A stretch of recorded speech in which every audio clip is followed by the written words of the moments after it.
ॐ अज्ञानतिमिरान्धस्य ज्ञानाञ्जनशलाकया चक्षुरुन्मीलितं येन तस्मै श्रीगुरुवे नमः। श्रीचैतन्यमनोभीष्टं स्थापितं येन भूतले स्वयं रूप कदा मह्यं ददाति सपदान्तिकम्।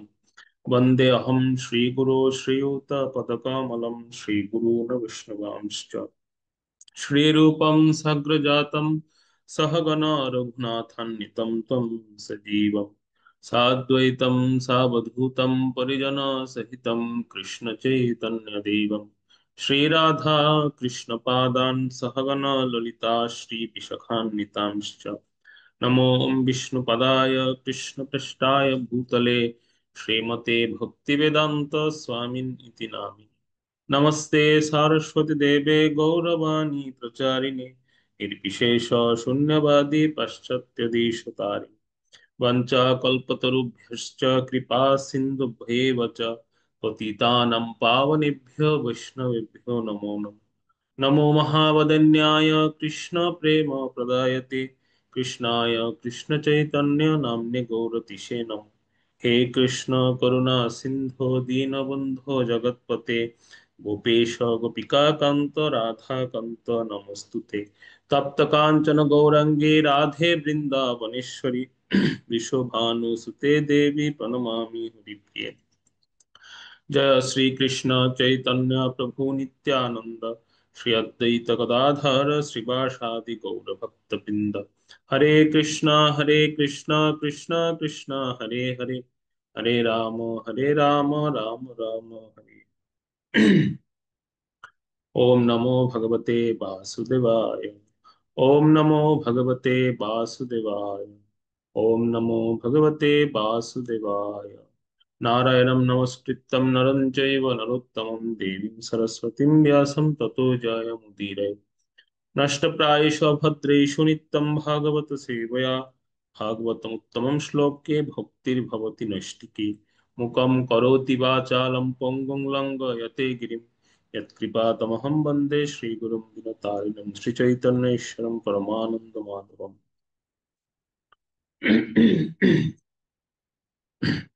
नमो ओम विष्णुपदाय कृष्णपृष्ठाय भूतले श्रीमते जयताका स्वामिनीति नामिने नमो आचार्य पदाय निताय प्रपदायिने गौर कथा दामोदाय नमः। हरे कृष्ण। সাপ্তাহিক শ্রীমদ্ ভাগবতম পাঠচক্র ক্লাসে উপস্থিত সমস্ত ভক্তমণ্ডলী শ্রীচরণ কমল বন্দনা করছি এবং সবাইকে সুস্বাগতম জানাই আমাদের এই পরবর্তী যে স্কন্দ দ্বিতীয় স্কন্দের প্রথম অধ্যায়ে, যেখানে আমরা শ্রীমদ্ ভাগবতের প্রথম স্কন্দ সুসম্পন্ন করেছি। তো আপনাদের সবার কাছে কৃতজ্ঞতা প্রকাশ করছি যে আপনারা সে প্রথম স্কন্দ ধৈর্য ধারণ পূর্বক অধ্যয়ন করেছেন এবং আমরা এখন বর্তমানে দ্বিতীয় স্কন্ধে প্রবেশ করেছি। এই দ্বিতীয় স্কন্ধ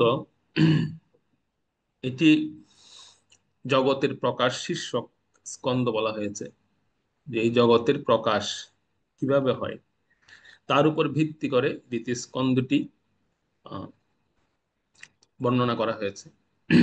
তো আমরা শুরুতেই একটু মুখবন্ধ থেকে আলোচনা করব, যেহেতু আমরা প্রথমেই এই স্কন্ধটি শুরু করছি। আপনারা একটু মুখবন্ধে যাবেন সবাই। প্রথমে সেই মুখবন্ধে আমাদের একটি বিশেষ বিষয় আলোচনা করা হয়েছে। আমি একটা সংক্ষিপ্তভাবে বলছি, সেটা হচ্ছে শিল প্রভুপাদ সেখানে বর্ণনা করছেন আমাদের বিশেষ প্রয়োজনটা কি। আমরা প্রথম স্কন্ধটা কিন্তু শেষ করছিলাম এই ধরনের কিছু একটা প্রশ্ন দিয়ে, যেখানে পরীক্ষিত মহারাজ প্রশ্ন করেছেন যে মৃত্যু পথযাত্রী ব্যক্তির করণীয় কি। ঠিক এর ধারাবাহিকতায় কিন্তু এই দ্বিতীয় স্কন্ধের মুখবন্ধে সেই বিষয়টা আনা হচ্ছে যে আমাদের বর্তমানে আমাদের প্রয়োজনটা কি। সবকিছুই তো আছে বলতে গেলে, জাগতিক বিষয়ের কোনো অভাব নেই, আর আমাদের জাগতিক সম্পদের কোনো অভাব নেই, সবকিছুই আছে, কিন্তু কেন জানি মনে হয় একটা বিশেষ কিছুর অভাব। কেউ একজন পড়বেন মুখবন্ধের একটু দ্বিতীয় প্যারাগ্রাফ থেকে, যেখানে বলা হচ্ছে মানব সমাজ আজ, ওখান থেকে একজন একটু পড়ুন।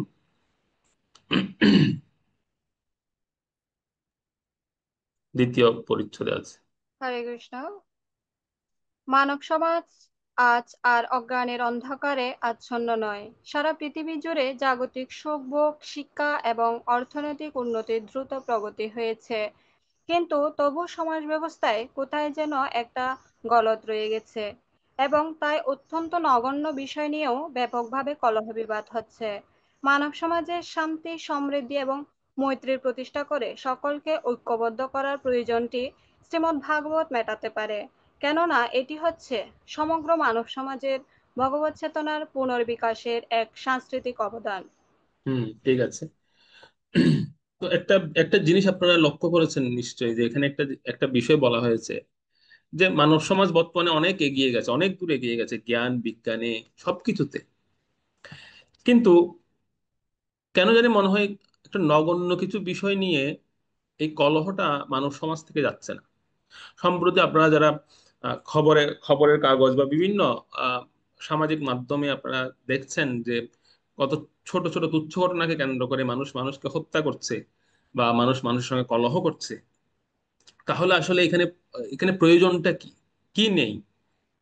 সবকিছুই কিন্তু আছে, কিন্তু কেন জানি মনে হচ্ছে একটা একটা জিনিস নেই, আর সেই জিনিসটা হচ্ছে ভগবত তত্ত্ববিজ্ঞান, ভগবত তত্ত্বজ্ঞান বা আধ্যাত্মিক শিক্ষা।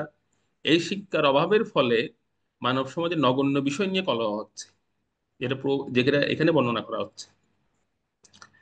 প্রভুপাদ কত আগে বলে গেছেন দেখুন এই বিষয়গুলো, আর বর্তমানে আমরা দেখতে পাচ্ছি সেগুলো ঘটছে। যেমন বর্তমানে একটা সবচেয়ে বড় সমস্যা হচ্ছে, যেটা আমরা দেখছি, সেটা হচ্ছে মোবাইল। মোবাইলটা হচ্ছে বর্তমানে সবচেয়ে একটা বড় সমস্যা। যেমন দেখুন, কেউ একজন কোথাও বেড়াতে গিয়েছে, সেখানে গিয়ে সে একটা পোস্ট দিয়েছে। তো সেই পোস্ট দেখে মানে অন্যরা ঝগড়া করছে সংসারে। ধরুন কোনো কোনো একজন স্বামী স্ত্রী তারা বেড়াতে গিয়েছে কোথাও, তারা সেখানে ছবি পোস্ট দিচ্ছে। তো সেই ছবি দেখে পাশের বাড়ির আরেকজন স্বামী স্ত্রী দম্পতি তারা ঝগড়া করছে। স্ত্রী স্বামীকে বলছে, দেখো দেখো, তুমি ওর থেকে শিখো, তোমার মধ্যে কোনো রোমান্টিকিজম নেই, তুমি রোমান্টিক না, ও দেখো কত রোমান্টিক। বা স্বামী তার স্ত্রীকে বলছে যে, তুমিও শেখো ওর কাছ থেকে, যে ওর স্ত্রী কত রোমান্টিক দেখো, তোমার মধ্যে কোনো কিছু নেই। আসলে বিষয়টা হচ্ছে, আমরা সামাজিক যোগাযোগ মাধ্যমগুলোতে যেভাবে দেখি কোনো কাউকে, আদৌ কি তাদের সংসারে এরকম প্রেম বা এরকম সম্পর্ক আছে? এটা কিন্তু আমরা দেখি না। আমরা শুধু এই যে ফেসবুকে দেখে, ছবি দেখে মনে করছি বাবা কত প্রেম এদের, ও বাবা এত এত এত সুন্দর সম্পর্ক। কিন্তু দেখুন প্রতিনিয়ত ঝগড়া করছে এরা দুজন সংসারে। এই সামাজিক যোগাযোগ মাধ্যমের পেছনের একটা জগৎ আছে যেটা আমরা কেউ দেখি না। আমরা হয়তো ফেসবুকে দেখছি তাদের অনেক সুন্দর মিল, তারা ঘুরতে যাচ্ছে, বেড়াতে যাচ্ছে, ছবি দিচ্ছে, কিন্তু এর পেছনের জগৎটা আমরা কেউ দেখি না। ওই যেটা আমরা দেখতে পাচ্ছি সেটা নিয়ে আমরা ঝগড়া করছি প্রথম। তো একজন ভক্ত এসে আমাকে বলল যে, প্রভু আমার আর শান্তি লাগছে না সংসারে। কেন শান্তি লাগছে না? যে এই যে দেখো মাতাজি সারাদিন শুধু আমাকে বিভিন্নভাবে আহ, আমাকে নিয়ে সমালোচনা করছে, আমাকে সারাক্ষণ শুধু ক্যাচ ক্যাচ ক্যাচ ক্যাচ করছে। কেন? যে অমুক অমুক ব্যক্তিটা কোথাও বেড়াতে গিয়েছে, ছবি দিচ্ছে তার স্ত্রীর সঙ্গে, আর এদিকে আমার মাতাজি আমার উপরে চড়াও হয়ে যাচ্ছে। আমার আর সংসারে ভালো লাগছে না। তখন আমি বুঝলাম তাহলে তোমাদের মধ্যে কোনো সমস্যা নেই। বলছে, না না, আমাদের মধ্যে কিসের সমস্যা? আমাদের মধ্যে কোনো সমস্যা নেই। তাহলে সমস্যাটা কি নিয়ে? ওই পাশের বাড়ির ওকে নিয়ে সমস্যা, ওদের ফ্যামিলি নিয়ে আমার সমস্যা হচ্ছে। তো এই যে নগণ্য বিষয়গুলো, খুব ছোট ছোট নগণ্য বিষয় নিয়ে আমরা কলহ করছি, এই বিষয়টা আজ থেকে বহু পূর্বে ছিল প্রভুপাদ বলে গেছেন আমার, যে এরকম হবে একটা সময়। আমরা নগণ্য বিষয় নিয়ে, আহ তুচ্ছ ঘটনাকে কেন্দ্র করে আমরা কলহ করবো, এমনকি একজন একজনকে হত্যা করতেও দ্বিধা করবো না। সেজন্য আমি প্রায় সময় বলি যে এই যে সোশ্যাল মিডিয়ায় আমাদের অনেক ভক্তরা, আমার খুব খারাপ লাগে দেখে, আমাদের অনেক ভক্তরাও এই সোশ্যাল মিডিয়ায় এই যে ছবি আপলোড করেন, এটা আপনাদের উদ্দেশ্যে বলছি, যারা যারা এটা করেন। হয়তো অনেকের কাছে আমার এই কথাগুলো খারাপ লাগতে পারে, আপনারা আমাকে অপছন্দ করতে পারেন, কিন্তু আমাকে এটা বলতে হবে। যদি আপনারা এরকম মনে করেন যে প্রভু এরকম এত এত কঠোর ভাষায় কথা বলছে, প্রভুকে আজকে থেকে ত্যাগ করে দিলাম, তো আপনারা চাইলে ত্যাগ করে দিতে পারেন। আমি গতকালকে আমাদের একটা ক্লাসে বলছিলাম যে যদি কোনোদিন এই জগতের সবাই আমাকে ত্যাগ করেও দেয়, তাহলে আমি মনে করবো সেটা ভাসমান মনের বিশেষ কৃপা আমার উপর।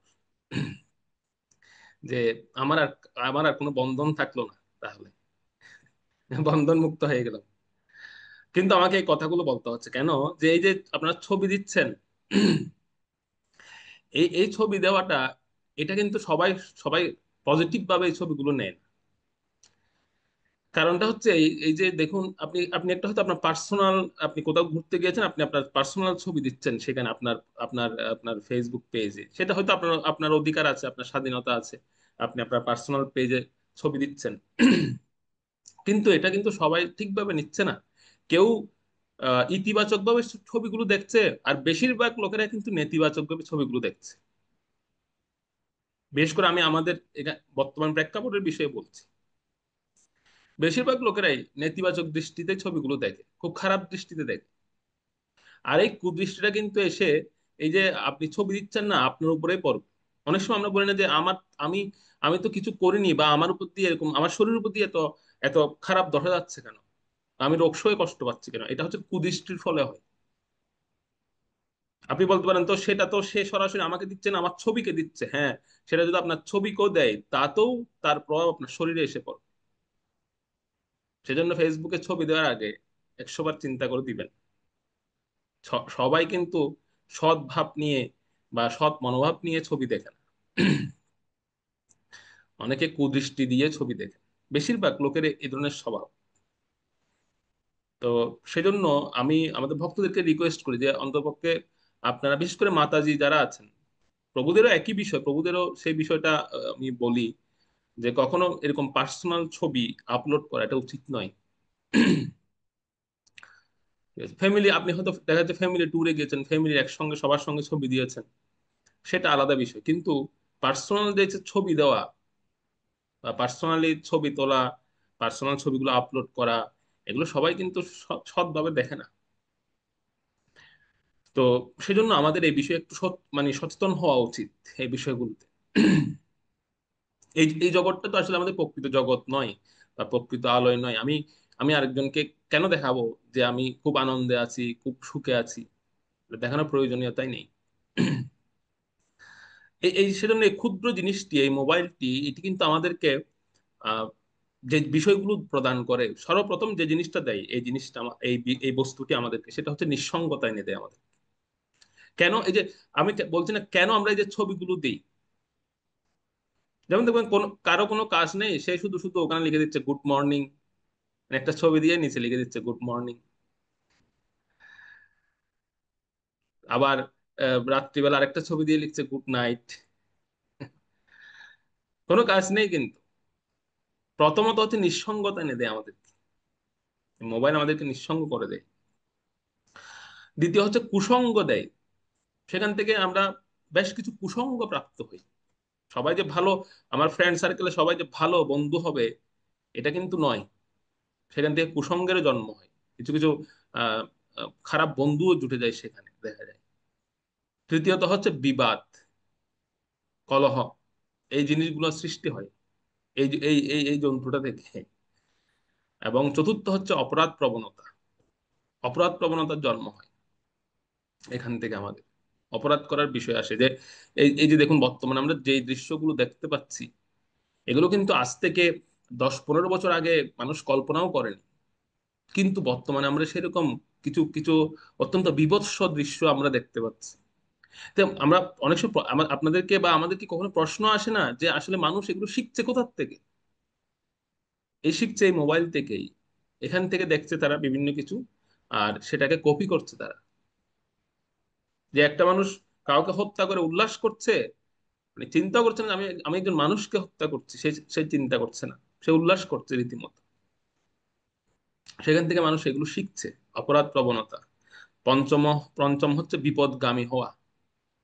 এই যন্ত্রের মাধ্যমে মানুষ বিপদগামী হচ্ছে। বিশেষ করে যারা আম, শিশু কিশোর বা কোমলমতি শিক্ষার্থী, এরা কিন্তু বিপদগামী হচ্ছে।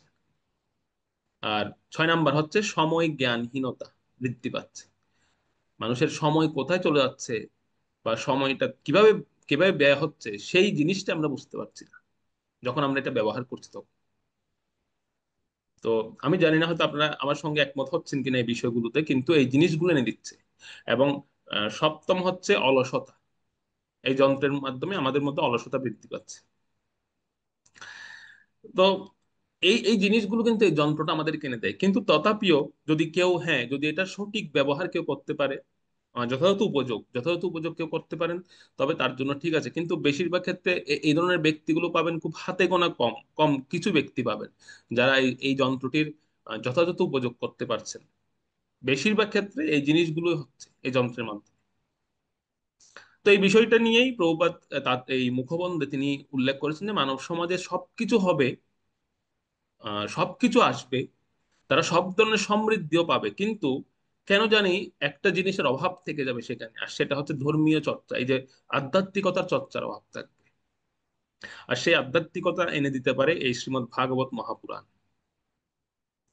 শ্রীমদ্ ভাগবত মহাপুরাণ কিন্তু আমাদেরকে জীবন ধারণ করতে শেখায় না, জীবন যাপন করতে শেখায়। এটা খুব গুরুত্বপূর্ণ কথা, যে জীবন ধারণ করা আর জীবন যাপন করা দুটো কিন্তু ভিন্ন শব্দ। জীবন ধারণ মানে কি, এরকম যে খেয়ে পরে দুটো বেঁচে থাকা, এটাকে বলে জীবন ধারণ, আমি কোনো রকম বেঁচে আছি প্রভু, এটাকে বলে জীবন ধারণ। আর জীবন যাপন মানে কি, আমার জীবন প্রণালীটা কেমন হবে, আমার অ্যাক্টিভিটি কেমন হবে, আমার দৈনন্দিন কার্যক্রম কেমন হবে, সেই শিক্ষাটা কিন্তু ভাগবত আমাদেরকে দেয়। জীবন জীবন ধারণ করাটা ভাগবত শেখায় না।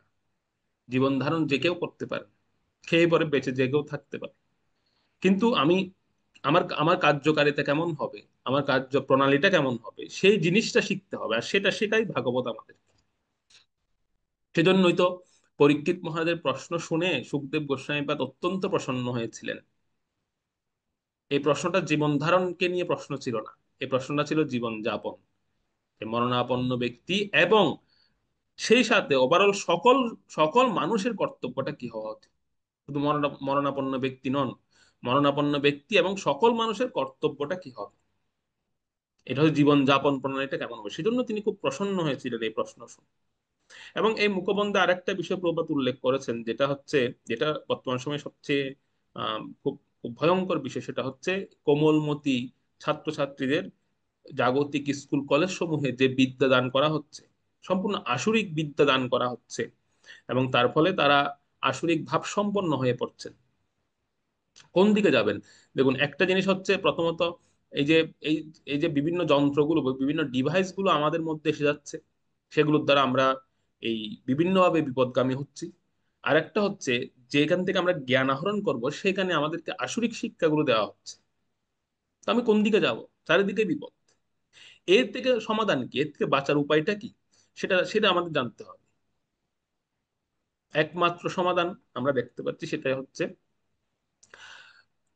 মানুষকে ভগবতমুখী করা, ভগবতমুখী করা, যথার্থ তত্ত্ব জ্ঞান দিয়ে ভগবতমুখী করা।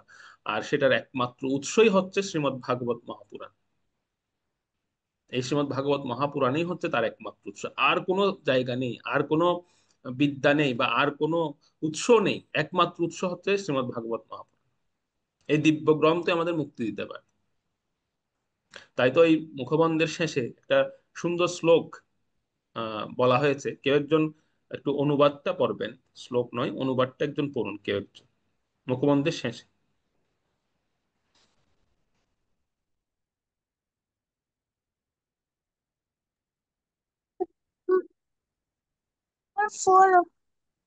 যে শাস্ত্র পরমেশ্বর ভগবানের নাম যশ রূপ এবং লীলার অপ্রাকৃত মহিমা বর্ণনা করে, তা হচ্ছে বিপথগামী সভ্যতার পাপ পঙ্কিল জীবনে এক বিপ্লবের আন্দোলন সূচনা করার দিব্য সৃষ্টি।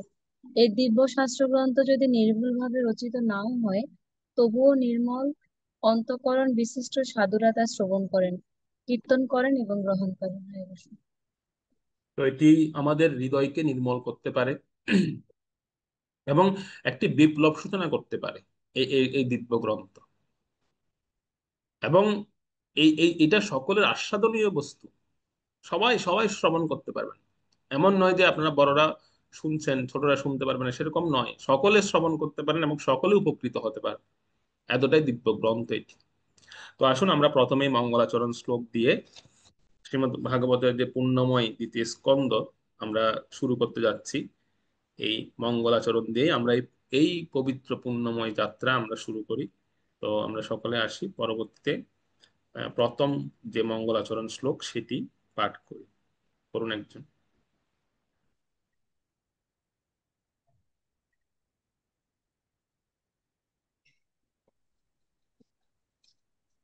প্রথম অধ্যায়, দ্বিতীয় স্কন্ধ। ভগবত উপলব্ধির প্রথম স্তর, মঙ্গলাচরণ। ওম নমো ভগবতে বাসুদেবায়। অনুবাদ: হে বসুদেব তনয় সর্বব্যাপ্ত পরমেশ্বর ভগবান, আমি আপনাকে আমার শাশ্বত প্রণতি জানাই। হুম। এই এই যে বাসুদেব নাম এখানে বর্ণনা করা হয়েছে প্রথম এই মঙ্গলাচরণ শ্লোকে। এই যে এখানে আমরা দেখতে পাচ্ছি বাসুদেব নামটি, এই বাসুদেব নামের উচ্চারণের তিনটি সুফল আমরা পাই তাৎপর্যে আমরা দেখেছি। আহ, প্রথম সুফলটা হচ্ছে কি, এই প্রথম সফলটা হচ্ছে দান। দান করার যে ফল বা দান করার যে প্রাপ্তি, সেই প্রাপ্তিটা কিন্তু আমরা এই এই বাসুদেব নাম থেকে প্রাপ্ত হই, নাম উচ্চারণের ফলে প্রাপ্ত হই, দান করা। দ্বিতীয় হচ্ছে কৃচ্ছ সাধন। কৃচ্ছ সাধন, কৃচ্ছ সাধন করা যে ফল, সেটাও আমরা প্রাপ্ত হই এই বাসুদেব নাম থেকে। এবং তৃতীয় হচ্ছে তপস্যা। তপস্যার যে ফল, সে ফলও আমরা প্রাপ্ত হই এখান থেকে। তো ভাগবতের বক্তা এবং শ্রোতা উভয়েরই কিন্তু এই গুণগুলো থাকা দরকার। শুরুতেই আমাদের এটা একটু মনে রাখতে হবে, যারা ভাগবতের বক্তা এবং শ্রোতা আছেন, ওনাদের মধ্যে অবশ্যই এই তিনটা গুণ বা এই তিনটা বিষয় ওনাদের মধ্যে আনা উচিত। প্রথমটা হচ্ছে দান, দান করার প্রবৃত্তি। দ্বিতীয় হচ্ছে কৃচ্ছ সাধন করা। কৃচ্ছ সাধন মানে হচ্ছে এরকম যে আহ, আমি একটা জিনিস আমি আমি চাইলে ভোগ করতে পারি, কিন্তু আমি সেটা করছি না, আমি আমি সেটা করব না, এটার নাম হচ্ছে কৃচ্ছ সাধন। আমি চাইলে এখানে মানে 100 টাকা খরচ করতে পারি, কিন্তু আমি সেটা করছি না, এটাকে আবার কৃপণতা বলা নয়, এটাকে বলা হচ্ছে কৃচ্ছ সাধন। মানে আমি আমি আমি গ্রহণটা করছি না, কিন্তু অন্যের জন্য আমি করব, কিন্তু আমার জন্য আমি করছি না, সেটা হচ্ছে কৃচ্ছ সাধন করা। মানে মানে আমার সামর্থ্য থাকার পরেও আমি নিজে বৈরাগ্য অবলম্বন করছি। আর তপস্যাটা মানে হচ্ছে কি, তপস্যাটা মানে চিরতরে ত্যাগ, নিবৃত্তি মার্গের দিকে যাওয়া, এটার নাম হচ্ছে তপস্যা। সম্পূর্ণরূপে ত্যাগ। এটা আমি আজীবনের জন্য ত্যাগ করে দিলাম, এটা হচ্ছে তপস্যা, নিবৃত্তি মার্গের দিকে। তো এই তিনটি গুণ ভাগবতের বক্তা এবং শ্রোতা উভয়ের মধ্যে মেন্টালিটি রাখা উচিত, যে আমরা এই তিনটি গুণ আমাদের মধ্যে বিল্ড আপ করব। তো এটা দিয়ে কিন্তু ভগবত উপলব্ধির প্রথম স্তর শুরু হচ্ছে দ্বিতীয় স্কন্ধের। আমি আপনাদেরকে গ্রুপে এই অধ্যায়ের বিভাজনটা দিয়ে দিয়েছিলাম, আপনারা হয়তো দেখেছেন, পেয়েছেন সেটা। আপনারা সেখানে দেখে নেবেন যে কিভাবে দ্বিতীয় স্কন্ধের বিভাজন দেখানো হয়েছে প্রথম অধ্যায়ে বিশেষ করে। তো এই অধ্যায়কে জগতের প্রকাশ বলে সম্বোধন করা যেতে পারে। জগতের প্রকাশ। আমরা এখানে 10টি অধ্যায় আছে, 10টি অধ্যায়ের উপর আমরা অধ্যয়ন করব বিশেষ করে। এবং ভাগবতের যে বিষয়বস্তুগুলো আছে সেই বিষয়বস্তুগুলোর উদ্দেশ্য এবং সেগুলোর লক্ষণও এই অধ্যায়ে আমরা পাবো। এই দ্বিতীয় স্কন্ধে আমরা সেগুলো অধ্যয়ন করব। তো প্রথম অধ্যায়কে বলা হয় ভগবানের মহিমা কীর্তন বিষয়ক স্কন্ধ, প্রথম স্কন্ধকে বলা হয়। সেখানে ভগবানের মহিমা কীর্তন করা হয়েছে প্রথম স্কন্ধ। এবং এই দ্বিতীয় অধ্যায়ের প্রথম অধ্যায়টিও কিন্তু ভগবানের মহিমা কীর্তন বিষয়ক অধ্যায়, দ্বিতীয় স্কন্ধের প্রথম অধ্যায়, যেখানেও ভগবানের মহিমা কীর্তন করা হয়েছে বিশেষভাবে। তো কেন মহিমা কীর্তন করা হচ্ছে? যেহেতু মহারাজ পরীক্ষিত তিনি পূর্ববর্তী স্কন্ধে কিছু প্রশ্ন জিজ্ঞাসা করেছিলেন। প্রশ্নগুলো আপনারা সকলে অধ্যয়ন করেছেন, আপনারা জেনেছেন যে প্রশ্নগুলো কি ছিল। যখন বক্তার শ্রোতার প্রশ্ন বক্তার অত্যন্ত মনোপুত হয়, কখন বক্তার মনোপুত হয়? যখন সে প্রশ্নটা এই এই এই এই সমগ্র জগতের জন্য অত্যন্ত ফলপ্রসূ হয়। মানে আমি এমন একটা প্রশ্ন করব, এটাকে পরিপ্রশ্ন বলা হয় আর কি, যে প্রশ্নটার দ্বারা শুধু আমি নয়, একই সঙ্গে অনেকেই উপকৃত হবে, সামগ্রিক উন্নয়ন হবে, সামগ্রিক উপকার হবে, সেটা হচ্ছে পরিপ্রশ্ন। আর এই ধরনের প্রশ্ন শুনে বক্তা, তিনি কিন্তু সুখদেব গোস্বামীপাদ কিন্তু মৌনী ছিলেন। মৌনী মানে বুঝতে পারছেন, মানে তিনি কিন্তু কথা বলতেন না। কোনো কথা বলতেন না, উনি কিন্তু চুপচাপ ছিলেন। একটা সময় তিনি কথা বলেছিলেন আহ, জন্মের পরে, সেটা আমি বলবো আমরা আজকে এই এই এই অধ্যায়ের শেষ শ্লোক নিয়ে, সরি আজকের ক্লাসের শেষ শ্লোকে গিয়ে আমি 8 নাম্বার বা 7 নাম্বার শ্লোক গিয়ে আমি সেই প্রসঙ্গটা বলবো যে কখন তিনি একটু কথা বলেছিলেন। না হলে তিনি বেশি কথা বলতেন না, খুব সবসময় মৌনী ব্রতে থাকতেন, মানে মৌনভাবে অবস্থান করতেন। কেউ, যেমন আমরা দেখতে পাচ্ছি উনি যখন প্রবেশ করেছেন হস্তিনাপুরে, বালক বালিকারা যুবতীরা ওনাকে ঘিরে খুব মানে তারা চিৎকার করছিল, হাততালি দিচ্ছিল, ওনাকে ঢিল মারছিল, ধুলি উড়াচ্ছিল, তখনও কিন্তু তিনি কোনো শব্দ করেন, চুপচাপ মৌন ব্রত গ্রহণ করে আছে, চুপচাপ ছিলেন। কিন্তু কিন্তু এমন একটি প্রশ্ন, এমন কিছু প্রশ্ন পরীক্ষিত মহারাজ ওনাকে করলেন, যে প্রশ্নগুলো শুনে উনি আর মৌন থাকতে পারলেন না, ওনার মৌন ব্রত ভঙ্গ হলো। তো বক্তাকে যদি বলাতে চান, মানে বক্তার কাছ থেকে যদি আমরা কিছু শুনতে চাই, তাহলে এমন প্রশ্ন করতে হবে যাতে বক্তা তার মৌনব্রত ভঙ্গ করে তিনি কথা বলেন। তবে সেটা ওইরকম নয় যে উল্টাপাল্টা কিছু বলে দেওয়াটা নয়। তো যে আমি বক্তাকে এমন কিছু বলে দেবো যে বক্তা বিরক্ত হয়ে রাগ করে আমাকে কিছু বলে দেবে, মানে মুখ খুলবে। অনেক সময় আমরা বলি না যে আরে কথা বলছে না, তো কিভাবে কথা বলানো যায় দেখা যাক। কিন্তু প্রশ্নটা পরিপ্রশ্ন হওয়া উচিত। পরিপ্রশ্নের ফলে কি হয়, যে তখন বক্তা তিনি শ্রোতার প্রশ্নের প্রশংসা করেন, যেটা আমরা 1 নং শ্লোক থেকে পাবো। 1 নম্বর শ্লোকে ছিল সুখদেব গোস্বামীপাদ, তিনি বক্তার শ্রোতার প্রশ্নের প্রশংসা করছেন। 1 নম্বর শ্লোকটা পড়ুন।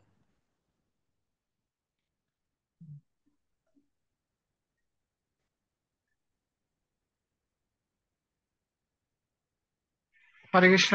শ্লোক নম্বর 1। শ্রীশুক উবাচ বর্য়ানেশতে প্রশ্নেহ হিতলোকহিতম নিপ আত্মবিচ্ছম্মত পুংসাম শ্রুত বেদাসু পরাহ। অনুবাদ: শ্রী সুখদেব গোস্বামী বললেন, হে রাজন, আপনার প্রশ্ন যথার্থই মহিমান্বিত, কেননা তা সমস্ত মানুষের পরম হিতকর। এ বিষয়টি সমস্ত শ্রবণীয় বিষয়ের মধ্যে শ্রেষ্ঠতম এবং আত্মতত্ত্বজ্ঞ মুক্তকুল কর্তৃক অনুমোদিত। তো এখানে ছিল সুখদেব গোস্বামীপাদকে শ্রী সুখ বলা হচ্ছে। শ্রী সুখ মানে হচ্ছে তিনি শ্রী অর্থে শ্রীমতী রাধারানীকে বোঝানো হচ্ছে, তিনি হচ্ছেন শ্রীমতী রাধারানীর সুখ, শ্রীমতী রাধারানীর তোতা, সেজন্য ওনাকে শ্রী সুখ শব্দে উল্লেখ করা হচ্ছে। শ্রী অর্থে শ্রীমতী রাধারানীকে বোঝানো হয়। তো এই ধরনের প্রশ্নগুলো উনি শিল সুখদেব গোস্বামীপাদ এখানে বলছেন যে এই ধরনের যে প্রশ্ন, আপনি যে প্রশ্নগুলো করেছেন হে মহারাজ, আপনার এই প্রশ্নগুলোকে বলা হয় পরিপ্রশ্ন। এই প্রশ্নগুলো কিন্তু পরিপ্রশ্ন, যেগুলো সকলের মঙ্গলদায়ী এবং সকলের জন্য দরকারিও বটে। বর্তমানে কেউ এই প্রশ্নগুলো জিজ্ঞেস করে না, বিশেষ করে মৃত্যু নিয়ে তো কেউ জিজ্ঞেসই করবে না, কিন্তু আপনি জিজ্ঞেস করেছেন মৃত্যু সম্পর্কে। তাই শ্রী সুখদেব গোস্বামীপাদ এখানে প্রশংসা করছেন, প্রশ্নকারীর প্রশংসা করছেন। এবং আরো একটা মানে গুরু কারণ, সেটা হচ্ছে এই প্রশ্নগুলো কিন্তু কৃষ্ণ সম্বন্ধীয় প্রশ্ন, মানে এই প্রশ্নের উত্তর দিতে গেলেই ভগবানের বিষয়টা এসে যাবে, ভগবানের প্রসঙ্গটা আসবে। সেজন্য এই প্রশ্নগুলো ওনার অত্যন্ত প্রিয়। উনি বলছেন যে এই প্রশ্নগুলো কেন আমার ভালো লাগছে, কারণ এই প্রশ্নগুলো বলতে গেলে আমার কৃষ্ণের কথা বা পরমেশ্বর ভগবানের প্রসঙ্গটা আসবে। তাৎপর্যের একটু মাঝামাঝি থেকে করবেন, আমি বলছি সেখানে সেখানে বলা হয়, তাই শ্রীকৃষ্ণের কথা সর্বদা, ওখান থেকে একটু করুন তো একদম।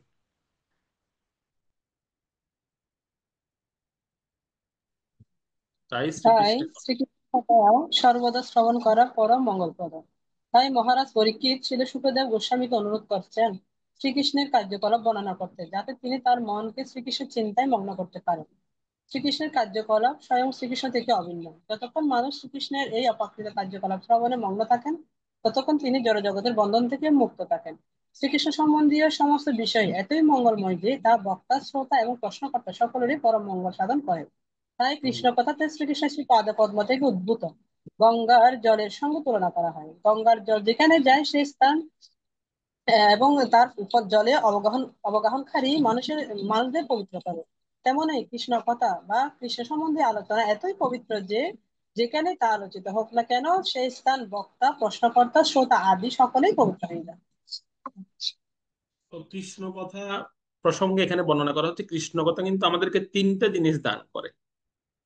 মানে কৃষ্ণ সম্বন্ধীয় তিনটা জিনিস আমাদেরকে পরিপূর্ণতা দান করে। প্রথমটা হচ্ছে কৃষ্ণ কীর্তন, ভগবানের কীর্তন, এটা কিন্তু আমাদেরকে পরিপূর্ণতা দান করে। দ্বিতীয়টি হচ্ছে কৃষ্ণ কথা, সেখান থেকে কিন্তু আমরা পূর্ণ তৃপ্তি এবং পবিত্রতা অনুভব করি। প্রথমেরটা কৃষ্ণ কীর্তন, দ্বিতীয়টা কৃষ্ণ কথা, আর তৃতীয়টা হচ্ছে কৃষ্ণ প্রসাদ। তো কীর্তন, কথা এবং প্রসাদ, এই তিনটা জায়গা থেকে, তিনটা বিষয় থেকে আমরা পরিপূর্ণতা, পরিপূর্ণ তৃপ্তি এবং পবিত্রতা এই দুটোই লাভ করি। কথা মানুষকে একত্রিত করে, কথার অনেক কিন্তু শক্তি আছে। কথা মানুষকে একত্রিত করে, আবার কথা মানুষকে আলাদাও করে দিতে পারে। একটা প্রসঙ্গ আমরা এই দিন ব্রহ্মচারী ক্লাস আলোচনা করছিলাম, সেটা প্রসঙ্গটা হচ্ছে এরকম, একটা সুন্দর কাহিনী মনে পড়ে গেছে ছোট। সেটা হচ্ছে এরকম যে একবার এক স্বামী স্ত্রী, তাদের মধ্যে খুব মিল ছিল, তাদের মধ্যে অত্যন্ত মিল। তারা উভয়ে, মানে এতটাই মিল যে পুরো গ্রামের লোকেরা প্রশংসা করতো তাদের, যে এদের মধ্যে সত্যিকার অর্থে এরা খুব আদর্শবান স্বামী স্ত্রী, এদের মধ্যে খুব মিল। তো সবাই তো বললাম না, ওই যে সবাই পজিটিভ থাকে না, কিছু কিছু আছে মানে একটু নেতিবাচক টাইপের থাকে, মানে কারো সুখ দেখে, অনেকে আছে না কারো সুখ দেখে সহ্য হয় না। তো কিছু কিছু এরকম ব্যক্তিরা চিন্তা করলো যে কিভাবে এদের দুজনের মধ্যে ফাটল সৃষ্টি করা যায়। এদের এত মিল, এত, এদের এদের মধ্যে এতটা মানে সম্পর্ক, এত এত যে বন্ধন, এটা দেখে সহ্য হচ্ছে না। তো এটা ফাটল ধরানোর জন্য তারা কি করলো, একজন জ্যোতিষীকে ঠিক করলেন, যে জ্যোতিষীকে তাদের বাড়িতে পাঠাবে। জ্যোতিষীকে ঠিক করেছেন যে আপনাকে এত টাকা দেওয়া হবে, আপনি গিয়ে এই স্বামী স্ত্রীর মধ্যে তাদের যে বন্ধন, তাদের যে মিল, সে মিলটা ভেঙে দিতে হবে। তো জ্যোতিষী বলছে ওকে, এটা এটা তো আমার এটা এটা তো বেশি কঠিন কিছু না, এটা খুব সহজ কাজ, ঠিক আছে আমি এক্ষুনি করে দিচ্ছি। তো জ্যোতিষী এসেছেন। প্রথমে স্ত্রীর কাছে গেলেন, স্ত্রীর কাছে গিয়ে বলছেন যে দেখো, তুমি তোমার স্বামীকে খুব ভালোবাসো না? বলছে হ্যাঁ হ্যাঁ মহারাজ, আমি খুব ভালোবাসি ওনাকে। তো কিন্তু তোমার স্বামীকে তুমি লক্ষ্য করেছো?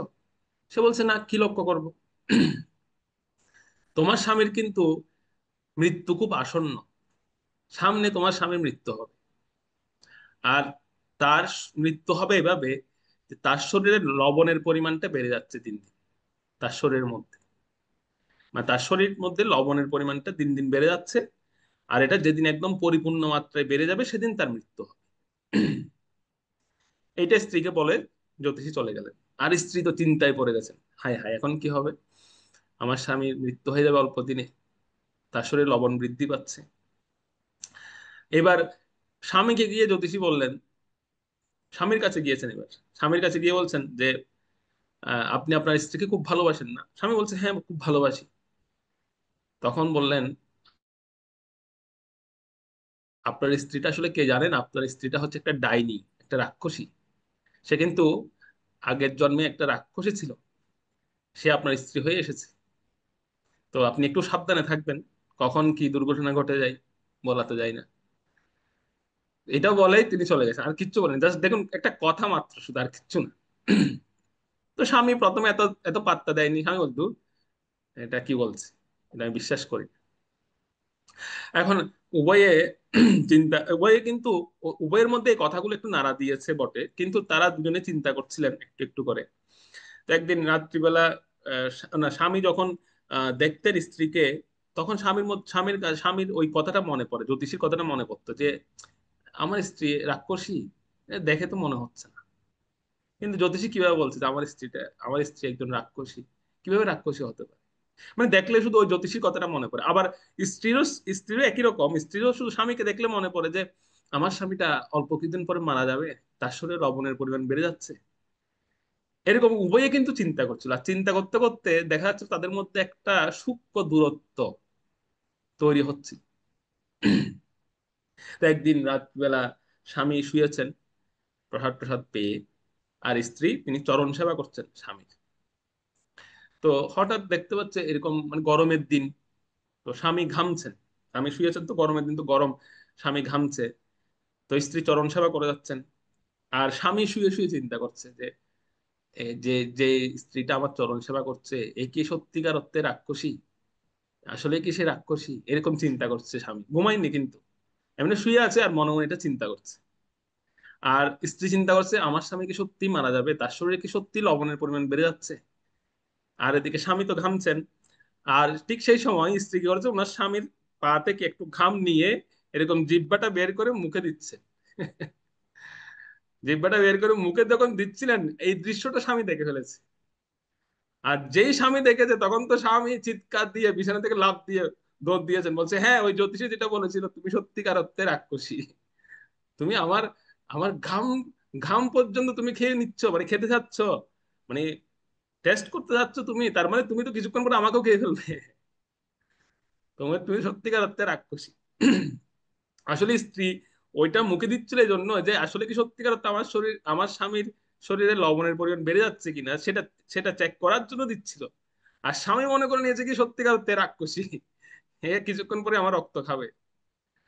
তো এই বলে দুইজনের মধ্যে কি হয়ে গেল দেখুন, একটা সামান্য কথার দ্বারা এই স্বামী স্ত্রী দুজনেই একজন থেকে আরেকজন দূরত্বে চলে গেলেন, চিরতরে, একদম চিরতরের জন্য তারা দূরে চলে গেলেন। কিন্তু আসলে তো যে যে বিষয়টা জ্যোতিষী বলেছিল তাদেরকে, সেরকম তো কোনো বিষয় নয়। কিন্তু একটা কথা তাদের উভয়ের সম্পর্কটাকে চিরতরে নষ্ট করে দিল। ঠিক সেরকম যে যেটা বলছিলাম যে কথা কিন্তু মানুষকে দূরেও ঠেলে দিতে পারে, আবার কথা মানুষকে কাছেও টেনে আনতে পারে। তো কাছে টেনে আনার কথাটা হচ্ছে কৃষ্ণ কথা। আপনারা এখানে যারা আছেন, উম, তো যে ভক্তবৃন্দ এখানে উপস্থিত হয়েছেন আজকে, কত দূর দূরান্ত থেকে আপনারা হয়তো যুক্ত হয়েছেন। অনেকে, কেউ কেউ বাইরে থেকে যুক্ত হয়েছেন, বিভিন্ন দেশ থেকে। তো আপনারা দেখুন আজকে যে আমরা একসঙ্গে এক জায়গায় বসেছি বা একত্রিত হয়েছি, এটা কিন্তু কৃষ্ণ কথারই সুফল। কৃষ্ণ কথার কারণে কিন্তু আমরা এই টাইমে এক জায়গায় বসেছি, না হলে এই টাইমে আমাদের এখানে থাকার কথা নয়। সেজন্য কৃষ্ণ কথা, কৃষ্ণ কীর্তন আর কৃষ্ণ প্রসাদ, এই তিনটে জিনিসই আমাদেরকে পরিপূর্ণ তৃপ্তি এবং পরিপূর্ণ পবিত্রতা দিতে পারে, আর অন্য কিছু দিতে পারে না। সেটা ছিল সুখদেব গোস্বামীপাদ এখানে বর্ণনা করছেন শুরুতেই, যে আপনি যে প্রশ্নটা করেছেন তার মধ্যে এই তিনটা বিষয় নিহিত আছে, এটি আমাদেরকে পরিপূর্ণতা দিবে। তো যদিও এই বিষয়টা তিনি আরেকটা বিষয় বলছিলেন যে আপনি যে প্রশ্নগুলো করেছেন মহারাজ, আমার কাছে খুব অবাক লাগছে যে আপনি একজন গৃহস্থ হয়ে এই প্রশ্নটা করলেন। সাধারণত আমরা সাধু সন্তরা আপনাদেরকে গৃহমেদী বলে মনে করি। আমরা মনে করি আপনারা হচ্ছেন গৃহমেদী, আপনারা গৃহে আসক্ত অত্যন্ত, গৃহের প্রতি। কিন্তু সেই আপনার কাছ থেকে এই ধরনের প্রশ্ন আসলো, এই বিষয়টা তো গৃহস্থরা গৃহমেদীরা বুঝতে পারে না। গৃহস্থরা হয়তো বুঝতে পারেন কিন্তু গৃহমেদীরা বুঝতে পারেন না। সেই প্রসঙ্গটা বলবে দ্বিতীয় নাম্বার শ্লোক। আমরা দ্বিতীয় নাম্বার শ্লোকে যাই, দ্বিতীয় নাম্বার শ্লোকটা পড়ুন।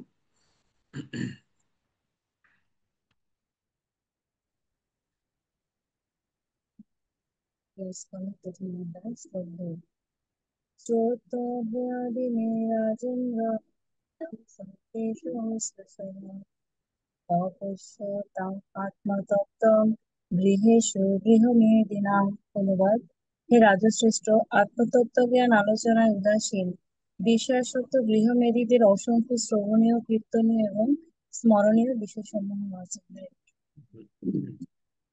কি দেখলে বুঝবেন যে উনি গৃহস্থ না গৃহমেদী? এটা আমরা কি লক্ষণ দেখে বুঝতে পারি? প্রথম একটা লক্ষণই বলে দিই, সেটা হচ্ছে আহ, যেটা হচ্ছে একদম মানে যেটাকে বলা হয় বেসিক লক্ষণ, সেটা হচ্ছে কি যে তার আত্মতত্ত্ব জ্ঞান সম্পন্ন কথায় তার কোনো রুচি থাকবে না প্রথমত। এই যে ভাগবতের কথা আলোচনা হলে তখন তার কোনো রুচি থাকবে না, সে বিরক্ত হবে, বিরক্তি অনুভব করবে সে। এটা দেখে বোঝা যাবে তিনি হচ্ছেন একজন গৃহমেদী, তিনি গৃহস্থ নন। ওনার এই আত্মতত্ত্ব আলোচনায় উদাসীন হবেন তিনি, কারণ ওনার আলোচনা করার অনেক জিনিস আছে, অনেক কিছু তিনি আলোচনা করেন, শুনেন, দেখেন। কিন্তু এই যে ভগবত তত্ত্ব বিষয়ক বিষয়, সেই জিনিসগুলো ওনার ভালো লাগে না, ভালো লাগবেও না ওনার। এই লক্ষণ দেখে, একটা লক্ষণ, বেশি দরকার নেই, এই একটা লক্ষণ দেখলে বুঝতে পারবেন তিনি হচ্ছেন গৃহমেদী, তিনি গৃহস্থ নন। তো গৃহস্থ আর গৃহমেদীরা দেখতে যদিও একই রকম, কিন্তু ওনাদের ব্যবহারটা ভিন্ন। দেখতে মনে হবে প্রায় একই রকম। যে প্রসঙ্গটা এখানে সুখদেব গোস্বামীপাদ বলছেন যে রাজারা সাধারণত গৃহমেদী হন, কারণ রাজাদের অনেক ভোগের বিষয় থাকে, অনেক দেখার বিষয় থাকে, অনেক কিছু শোনার বিষয় থাকে ওনাদের। ওনারা সাধারণত গৃহমেধী হন, কিন্তু আমি একজন রাজা দেখলাম আমার দেখার মতো, যিনি হচ্ছেন আপনি পরীক্ষিত মহারাজ, যে আপনি গৃহমেধী নন। আপনি এমন প্রশ্ন করেছেন যেটা যথার্থ গৃহস্থদের প্রশ্ন হওয়া উচিত। যদিও দেখতে একই রকম মনে হচ্ছে, গৃহমেধী গৃহস্থ দেখতে একই রকম, এবং এমন কোন সন্তান সন্ততিও আছে দেখবেন, কিন্তু যারা গৃহস্থ ওনারা সন্তান সন্ততি নিয়ে পারমার্থিক চর্চা করেন, আর গৃহমেধীরা ওনারা জাগতিক বিষয়ে চর্চা করেন সন্তান সন্ততিকে নিয়ে। আরেকটা বৈশিষ্ট্য গৃহমেধীদের, সেটা হচ্ছে গৃহমেধীরা ওনারা কেবল স্বজনদের স্বার্থ সিদ্ধির জন্য ব্যবহার করেন। ওনাদের যে আত্মীয় স্বজন আত্মীয় বর্গরা আছেন দেখবেন স্বার্থ সিদ্ধির জন্য ব্যবহার করবেন ওনারা, বা আপনাদেরকে কেবলমাত্র স্বার্থ সিদ্ধির জন্য ব্যবহার করবেন, এরপর কিন্তু আপনাদের সঙ্গে আর কোনো সম্পর্ক রাখবেন না ওনারা। এটা হচ্ছে গৃহমেধীদের লক্ষণ। কিন্তু ভক্তদের এই বিষয়টা নেই।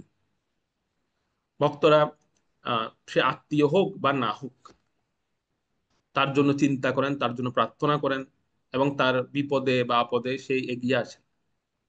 এটা হচ্ছে একজন গৃহস্থের লক্ষণ। প্রথমত হচ্ছে ওনাদের মধ্যে কোনো ঈর্ষা নেই বা মাৎসর্য নেই। গৃহমেধীদের মধ্যে মাৎসর্যে পরিপূর্ণ ওনারা সম্পূর্ণরূপে। মেধি, মেধি শব্দটার অর্থই হচ্ছে ঈর্ষা। মেধি, গৃহমেধি আমরা যে বলছি, মেধি শব্দের অর্থই হচ্ছে কিন্তু ঈর্ষা। ওনারা ঈর্ষা পরায়ণ। ঈর্ষাটা হচ্ছে ওনাদের একদম মানে, মানে কি বলা যায়, এটা একদম মূল জিনিস ওনাদের মধ্যে থাকবে। কাম, ক্রোধ, লোভ এগুলো তো আছেই, কিন্তু ঈর্ষাটা হচ্ছে ওনাদের প্রবল প্রবল থাকে ওনাদের। এদের ওনাদেরকে গৃহমেধি বলা হয়েছে। এবং এদের এদের চিন্তাধারাটাও হবে কিন্তু পরিবার কেন্দ্রিক। এদের চিন্তাধারা, এরা পরিবারের গণ্ডির বাইরে আর যেতে পারে না।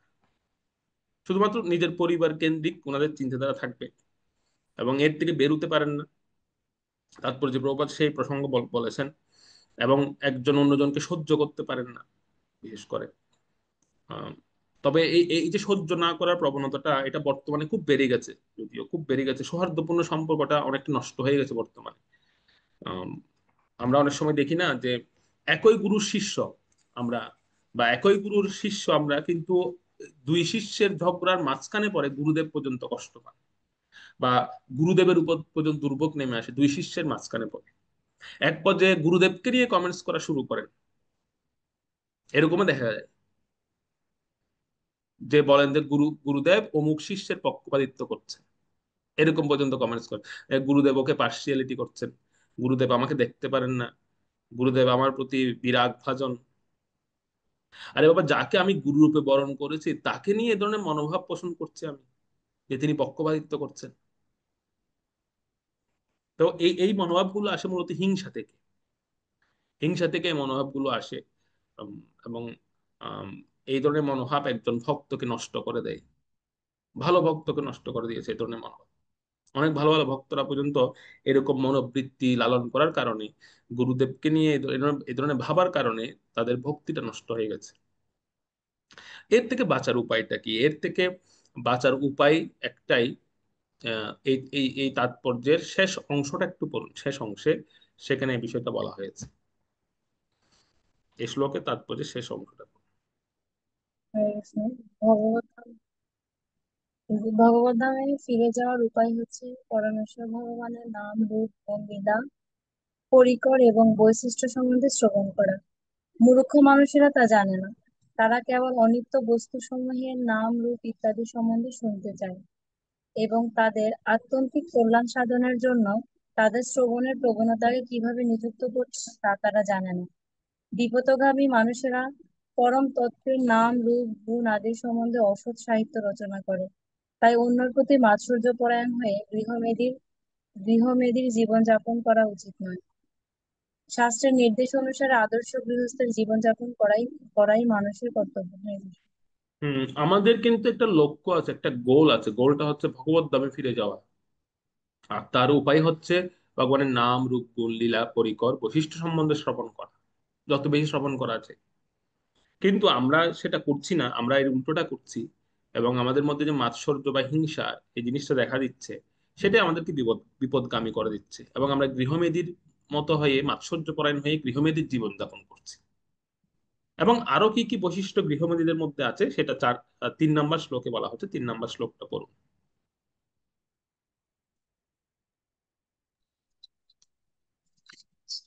শ্রীমদ্ ভাগবতম 2য় স্কন্ধ অধ্যায় 1 শ্লোক 3।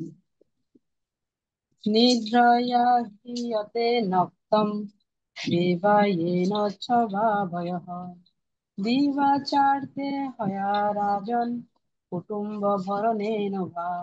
অনুবাদ: এই প্রকার মাৎসর্য পরায়ণ গৃহমেদীরা নিদ্রামগ্ন হইয়া অথবা রতিক্রিয়ায় তাদের রাত্রি অতিবাহিত করে এবং আত্মীয় স্বজনদের প্রতিপালনের জন্য অর্থ উপার্জনের চেষ্টায় দিবাভাগের অপচয়। তো এই এই যে যারা গৃহমেদীরা আছেন, মাৎসর্যপরায়ণ গৃহমেদীরা, ওনাদের দিন চর্চাটা কেমন সে প্রসঙ্গটা এখানে বলা হচ্ছে।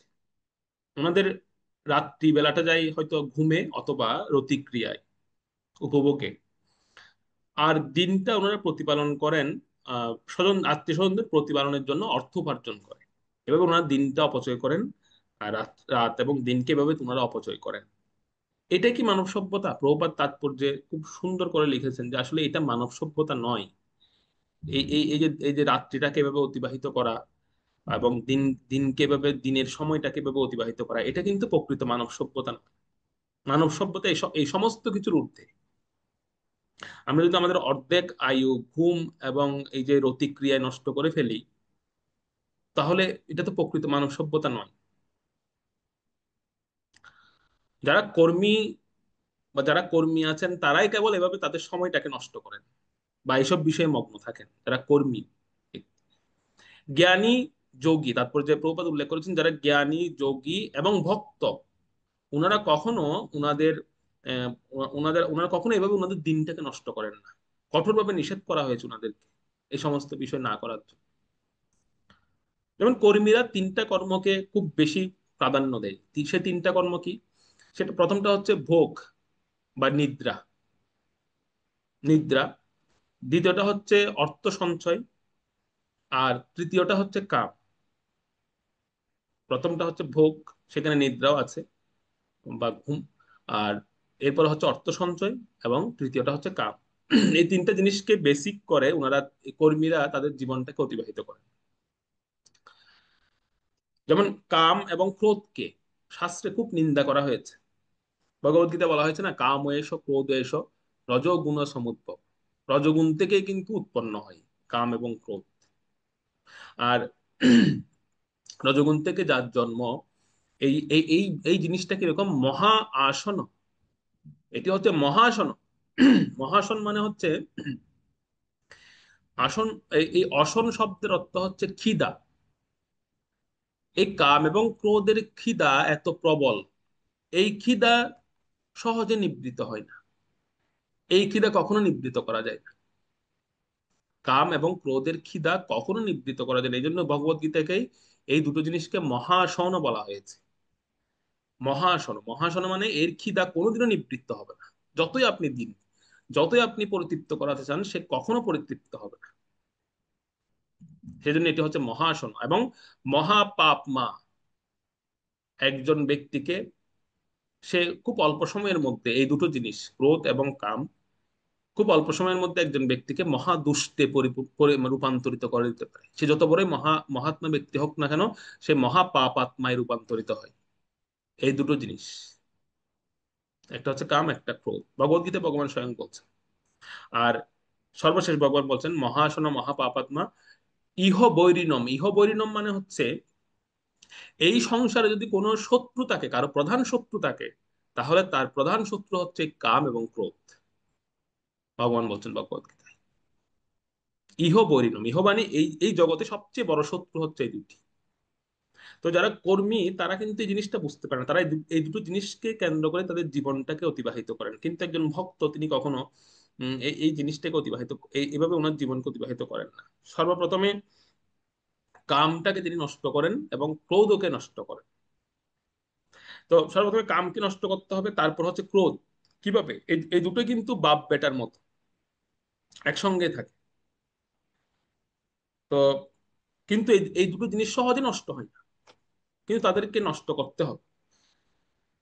যেমন একবার একটা এক্সাম্পল দিয়ে এরকম, যে একবার বৃন্দাচল পর্বত, আপনারা অনেকে নাম শুনেছেন সেই পর্বতে, ভারতবর্ষে। সেরকম বৃন্দাচল পর্বতে একজন সাধু মহাত্মা তিনি বাস করতেন। তিনি খুব অত্যন্ত মৌন মৌন ছিলেন, মৌন ব্রত অবলম্বন করেছিলেন তিনি, সেই সাধু। তিনি সেখানে ভজন করতেন, খুব তীব্র ভজন করতেন। তো ওনার কাছে দুইজন নতুন একজন যুবক একজন যুবতী, যারা নতুন মানে বৈরাগ্যের পথ অবলম্বন করতে চাচ্ছেন, তো সেই ধরনের দুজন মানে নতুন সাধু, যুবক সাধু ওনারা এসেছেন, একজন যুবক একজন যুবতী। ওনারা দুজনে এসেছেন। তো যুবক সে বলছিল, সেই মহাসাধুকে জিজ্ঞেস করছিল যে বাবা, আপনি তো দীর্ঘকাল ধরে এখানে তপস্যা করছেন, আপনার দীর্ঘ জীবনের অভিজ্ঞতা আছে, তো আপনার কাছে আমার একটা প্রশ্ন। প্রশ্নটা কি? প্রশ্নটা হচ্ছে এই যে কামকে কোনো রকমে জয় করতে পারছি না, সবকিছুকে মোটামুটি আমি জয় করার প্রচেষ্টা করছি, এবং কিছু কিছু ক্ষেত্রে আমি সফল হয়েছে, কিন্তু একমাত্র শুধু কাম, এই জিনিসটাকে আমি কোনো রকমে জয় করতে পারছি না। আমাকে একটু দয়া করে এর উপায়টা একটু বলে দিন, যে কিভাবে কামকে আমি জয় করতে পারি, বা এই কামটাকে নষ্ট নষ্ট করতে পারি, কামনাটাকে। তখন সেই সাধু মহাত্মা তিনি, ওনার সামনে কিছু আটা ছিল, আটা মানে মানে কিছু, এই যে আমরা বলি না আটা যেটা রুটি বানানো হয়, সেই আটা ছিল। তো তিনি ওনার সামনে থেকে এক মুষ্টি আটা তুলে নিয়ে হাতে উনি এরকম করে সেই সেই ছেলেটাকে দেখাচ্ছে, যতক্ষণ এই এক মুষ্টি আটা আমাদের পেটের মধ্যে যাবে, যতক্ষণ পর্যন্ত, ততক্ষণ পর্যন্ত কাম আমাদের মধ্যে থাকবে, উনি বলছেন। তার মানে যতক্ষণ আমি ভোগ প্রবৃত্তি মানে ভোগ গ্রহণ করব, ততক্ষণ পর্যন্ত বিকার থাকবে। যেদিন আমি ভোগ গ্রহণ করা বন্ধ করে দেব, সেদিন বিকারও চলে যাবে। যেমন দেখবেন কোনো মানুষ মৃত্যুর আগে কিছু লক্ষণ বা সিমটম দেখা যায়, মানে আপনি কিভাবে বুঝবেন যে মানুষটা মারা যাবে? প্রথম সিমটমটা হচ্ছে সে খাওয়া দাওয়া বন্ধ করে দেয়, দুই একদিন আগে থেকে মানে তার খাওয়া দাওয়া বন্ধ হয়ে যায়, শুধুমাত্র জল বা এরকম কিছু একটা লিকুইড, হয়তো কিছু জিনিস সে খেতে পারে, কিন্তু শক্ত খাবার সে আর খেতে পারে না। এটা দেখলে বুঝতে পারবেন যে মানুষটা আর বেশি দিন টিকবে না, মানে বেশিক্ষণ টিকবে না। তো সাধু মহাত্মাই বলছেন যে তুমি যতক্ষণ পর্যন্ত এই শক্ত জিনিস ভোজন করছো, ততক্ষণ তোমার মধ্যে বিকার থাকবে। এরকম এক মুষ্টি আটা নিয়ে তিনি দেখাচ্ছেন যে পুরুষের বিকার ততক্ষণ পর্যন্ত থাকবে যতক্ষণ সে ভোগ করছে, ভোগ গ্রহণ করছে। তো সেটা বলেই তিনি আবার মৌন হয়ে গেলেন। ওই সেই ছেলেটা তার উত্তর পেয়ে গেছে, তখন সে সেখান থেকে বেরিয়ে এসেছে। এবার সেই যুবতী সাধিকা তিনি এসেছেন। তিনি এসে বাবাকে প্রণাম করে তিনি বলছেন যে বাবা, আমার একটা প্রশ্ন আছে। কি প্রশ্ন? যে সবকিছুকে জয় করতে পারছে, কিন্তু কামটাকে কোনো রকমে জয় করতে পারছে না। এটা খুব ডিস্টার্ব করছে, আমাকে একটু উপায় বলে দিন। তো ওই যুবতীর প্রশ্ন শুনে বাবা তখন তিনি বললেন, তিনি ওনার সামনে কিছু ছাই ছিল, ওই যে যজ্ঞ করা হয় সে যজ্ঞের ছাই ভস্ম। তিনি এবার ওনার হাতের মুষ্টি করে ওই এক মুষ্টি ছাই তুলে নিলেন। আর ছাই তুলে তিনি বললেন যে স্ত্রী শরীর যতক্ষণ এই ছাই হয়ে যাচ্ছে না, ততক্ষণ পর্যন্ত সেখানে কামনা থাকবে, বিকার থাকবে। এমনকি এরকম বলা হচ্ছে যে এমনকি ছাই হয়ে যাওয়ার পরেও সেখানে কামনা থাকতে পারে। সুতরাং এই বিকার বা কাম থেকে মুক্ত হওয়া এত সহজ নয়। তখন উভয়ে, সেই যুবক এবং সেই যুবতী সাধিকা, ওনারা উভয়ে বাবার সামনে হাঁটু গেড়ে বসে ওনাকে জিজ্ঞেস করছেন যে তাহলে আমাদের উপায় কি, মুক্তির উপায়? তখন উনি একটা সুন্দর প্রসঙ্গ বলেছেন। উনি বলছেন দেখো, এই দৈহিক চিন্তাটা বাদ দাও, যে আমার দেহের বিকার যাচ্ছে না কেন, বিকার যাচ্ছে না কেন, কাম থেকে মুক্ত হচ্ছি না কেন, এই প্রশ্নটা আর করো না। এখান থেকে বাদ দাও, নাম নিষ্ঠা হও, নাম নিষ্ঠ হও, ভগবত নাম একদম নিষ্কপট ভাবে তীব্রতার সঙ্গে জপ করে যাও, তাহলে এই কাম থেকে মুক্ত হতে পারবে। উনি তখন একজনের উদাহরণ দিয়েছেন, তিনি হচ্ছেন হরিদাস ঠাকুর। যে হরিদাস ঠাকুর, তিনি, ওনাকে লক্ষ্যহীরা দিয়ে পরীক্ষা করানো হয়েছিল, ওনাকে স্বয়ং মহামায়া দেবী এসে পরীক্ষা করেছিলেন, সম্পদ দিয়ে পরীক্ষা করা হয়েছিল, কিন্তু প্রত্যেক পরীক্ষায় উনি উত্তীর্ণ হয়েছিলেন। একটাই উনার মধ্যে, একটাই উনার নিষ্ঠা ছিল, নাম নিষ্ঠার কারণ। তো কোনো ব্যক্তি যদি নাম নিষ্ঠা পরায়ণ হন, তাহলে তার মধ্যে বিকার থাকে না। হয় নাম নিষ্ঠা হতে হবে, না হলে এই যে যে ভোগ বস্তুগুলো গ্রহণ করছে না, সেগুলো ছেড়ে দিতে হবে চিরতরে। যেমন আমি যদি এখন বলি যে তাহলে আমি আজকে থেকে আহার করবো না, কাম থেকে বাঁচার জন্য আমি খাবো না, তাহলে তো আমি মরে যাবো 2 দিন পর। তো তিনি বলছেন সুতরাং ভোজন না করে তো আর থাকতে পারবে না, তোমাকে ভোজন করতে হবে। আর তার চেয়ে বরং নাম নিষ্ঠ হও, নাম নিষ্ঠার দ্বারাই এই বিকার থেকে মুক্ত হতে পারবে। এই যে দৈহিক বিকার, এটা সহজে যাবে না, আর এটা যাবে আবার সহজে চলে যাবে যদি কোনো ব্যক্তি নাম নিষ্ঠ। হরিদাস ঠাকুরের উপমা তিনি দিয়েছিলেন। তো সেজন্য এই এই শারীরিক চিন্তা বা দৈহিক চিন্তাটা একমাত্র যারা গৃহমেধী ওনারা করে থাকেন। দৈহিক চিন্তায় ওনারা অত্যন্ত বিভোর থাকেন। অর্থ উপার্জন, কাম উপভোগ, এই সমস্ত কিছু ওনারা সবচেয়ে বেশি বিভোর থাকেন, যার ফলে ওনারা ওনাদের ওনাদের জীবনে শান্তি বা সুখ এই জিনিসগুলো ওনারা প্রাপ্ত হন না। কিন্তু একজন গৃহস্থ তিনি নামনিষ্ঠ হন, আর নাম নিষ্ঠার ফলে তিনি এই দৈহিক বিকার থেকে মুক্ত হয়ে যান খুব শীঘ্রই। এই প্রসঙ্গ বলতে বলতে ছিল সুখদেব গোস্বামী আরো একটা বিষয় বলছিলেন। দেখুন, মৌন ব্রতধারী সুখদেব গোস্বামী উনি মানে এই প্রসঙ্গগুলো অনর্গল বলে যাচ্ছিলেন, কারণ প্রশ্নগুলোই উনার উনার অত্যন্ত মনোভূত ছিল পরীক্ষিত মহারাজের। এই জন্য তিনি আরো একটা প্রসঙ্গ বলবেন শ্লোক 4-এ, সেটা হচ্ছে মূর্খ মানুষেরা ওনারা কিভাবে এই দুর্লভ জীবনের আরো অপচয় করে।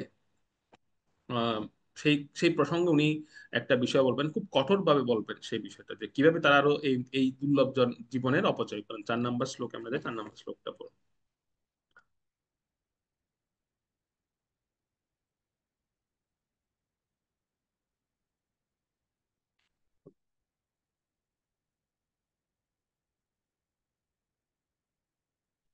কে পড়ছেন?